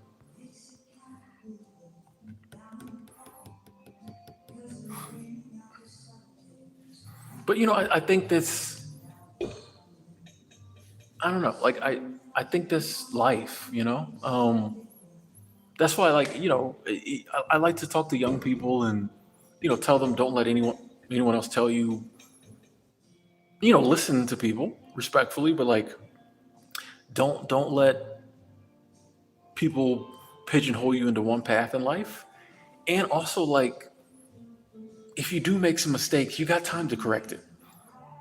There's a lot of things that you feel the pull to do at 18, 19, 20. That is natural for 18, 19, 20-year-old to want to do that. So don't feel like you have to grow up and just have life all figured out and like have no fun. Bro, have some fun. Because half them people telling you not to have no fun, they had a lot of fun. They won't admit it. But I don't know, like be young, have fun. Now keep in mind, you have to pay the price for whatever you do. Everything you do in life, there's a price. There's consequences to all actions. So some of the stuff you get into, there might be some consequences, but like keep it between the lines. But like have some fun, enjoy yourself. Because I'll tell you one thing. I got a friend of mine that I think she's just like turning 30 now, and I always tell her because she did seasonal work and she had some fun. When she was younger. And she's back at it now a little bit because she's single now again. But anyway, like I'm always telling her, I'm like, you are gonna have such amazing stories when you're like 40. If you decide to like have kids and you're up there at the dog park / kid park, sitting around all the other moms, the ones who didn't have the fun and do the things you did out there in them national parks and all that, like you gonna have such good stories. I'm like the stuff that you think is regular from your early 20s, they gonna be so jelly. And I think that's why one of the reasons people have, I don't like the term midlife crisis, but that's what other people call it. I think one of the reasons people get to midlife, a part of it is like a lot of the lives we're living are bringing us no joy. And the thought of doing it for 20 more years scares the crap out of us. And we just have to do something. But also, I think a lot of people didn't, when they were younger, they were so worried about, oh, I got to get this right and do that they didn't have fun. And so they start doing a lot of that stuff at 45, which hey, do what you do because they didn't do it at 25. I can be boring now because I did all that. You know what I mean? Like and I just don't have the desire like that anymore. But like it don't bother me because when the kids tell their stories now, I'm like, bro, I was doing that 20 years ago, like 2 decades ago. And yeah, I'm still in Montana Starfish. And like a lot of these kids ain't turning up. How did this turn into this conversation? A lot of these kids ain't turning up like we used to turn up. But I think it's important to like live your truth and, you know, ask yourself, don't do nothing crazy or wrong or illegal. But like, I think sometimes it's okay to enjoy yourself. That's part of being in control.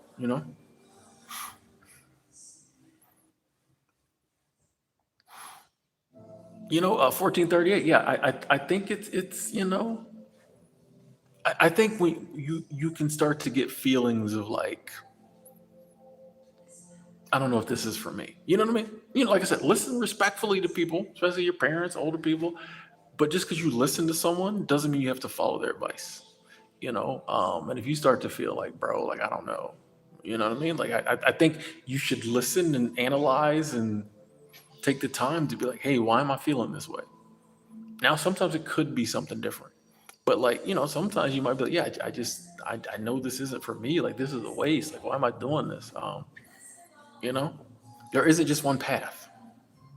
If someone's pushing you down a path and it's very similar to the path that everybody else around you is being pushed down, and you feel like it's not for you, it's probably a good chance it's not for you. You know what I mean? Like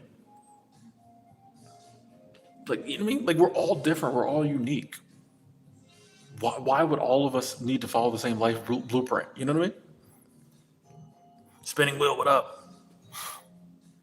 Starfish, my grandparents are not alive. No. Yeah, I didn't have a close relationship with any of my grandparents. So like, that's kind of a theme throughout my life. Is like you know, I'm really close with my dad. Some other, we're cool. I love all my family, but I've never been like beyond my immediate family. Like, there's really nobody. I don't really know them. So like, that's no shade to my grandparents. I just never really got to know them. I mean, I loved them within the realm of what I knew of them, but they died when I was 20 or younger, I think. So like they died when I was younger, a lot of them. So I never really got to know them that well. So I feel blessed that which has put people in my life that are family to me. And that's no shade to my real family, but there's people in my life that I consider family. So, I may not have had have the close relationship with some of my family, but that there are people that love me dearly and I love them dearly. I feel blessed for that, like truly. Stacy, what up? Glad you're enjoying the content. I'm not so credit card free. I actually have a credit card. I got it a year or so ago for travel. So yeah, and I'm noticing, I see how people slip into credit card debt. I get it. I see it. But yeah, I got one just to make travel easier. I got one about a year or so ago. Yeah.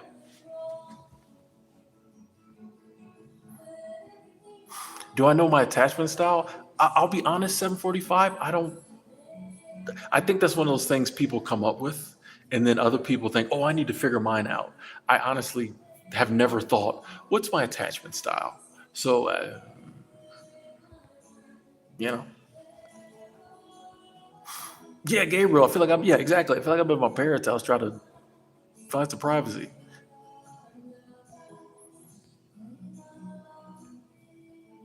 Australia in the building? What's up? I gave him $1. I like that name.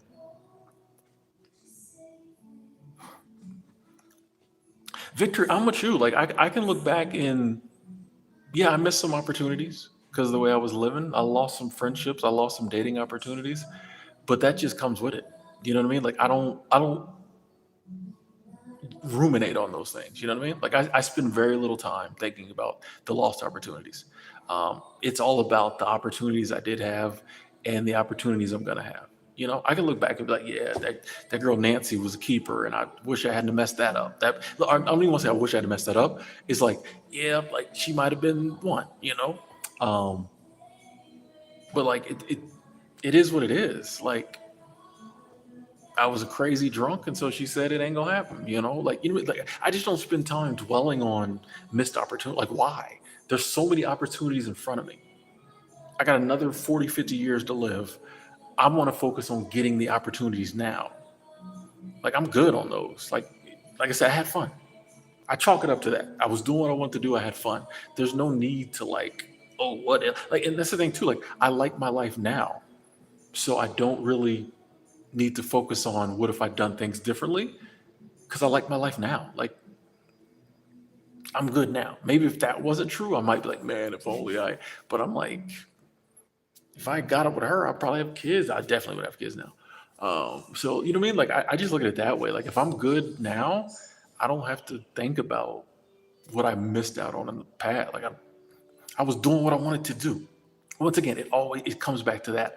I was doing what I wanted to do, so I'm fine with outcomes. You know, Antoinette, how you doing?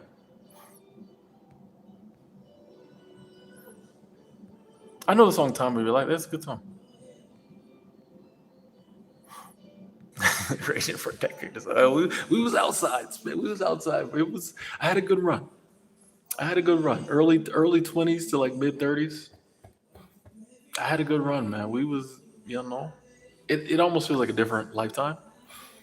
But we had some fun, man. But yeah, you pay the price, right? But if you're willing to accept the price, then you don't have to worry about it. You know, it's like when you at the airport, or gee, Victor, you'll really get this one when you're on Amtrak, and the food prices are super high. You're willing to pay it because you're taking a trip. You don't have to sit around and be like, I spent $14 on two cheeseburgers or a cheeseburger. You know what I mean? It's like, I'm traveling. I want to take this trip. Things are a little more expensive. Yeah, hey, I wanted to be in them streets partying. You had to take the stuff that came with it. The craziest club moment. We had some fun. We had some fun. Like I said, I don't really get into those stories like that. We had some fun.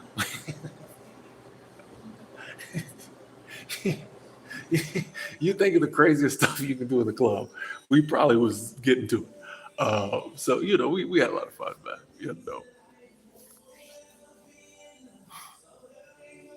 Actually, it's the PA system has music.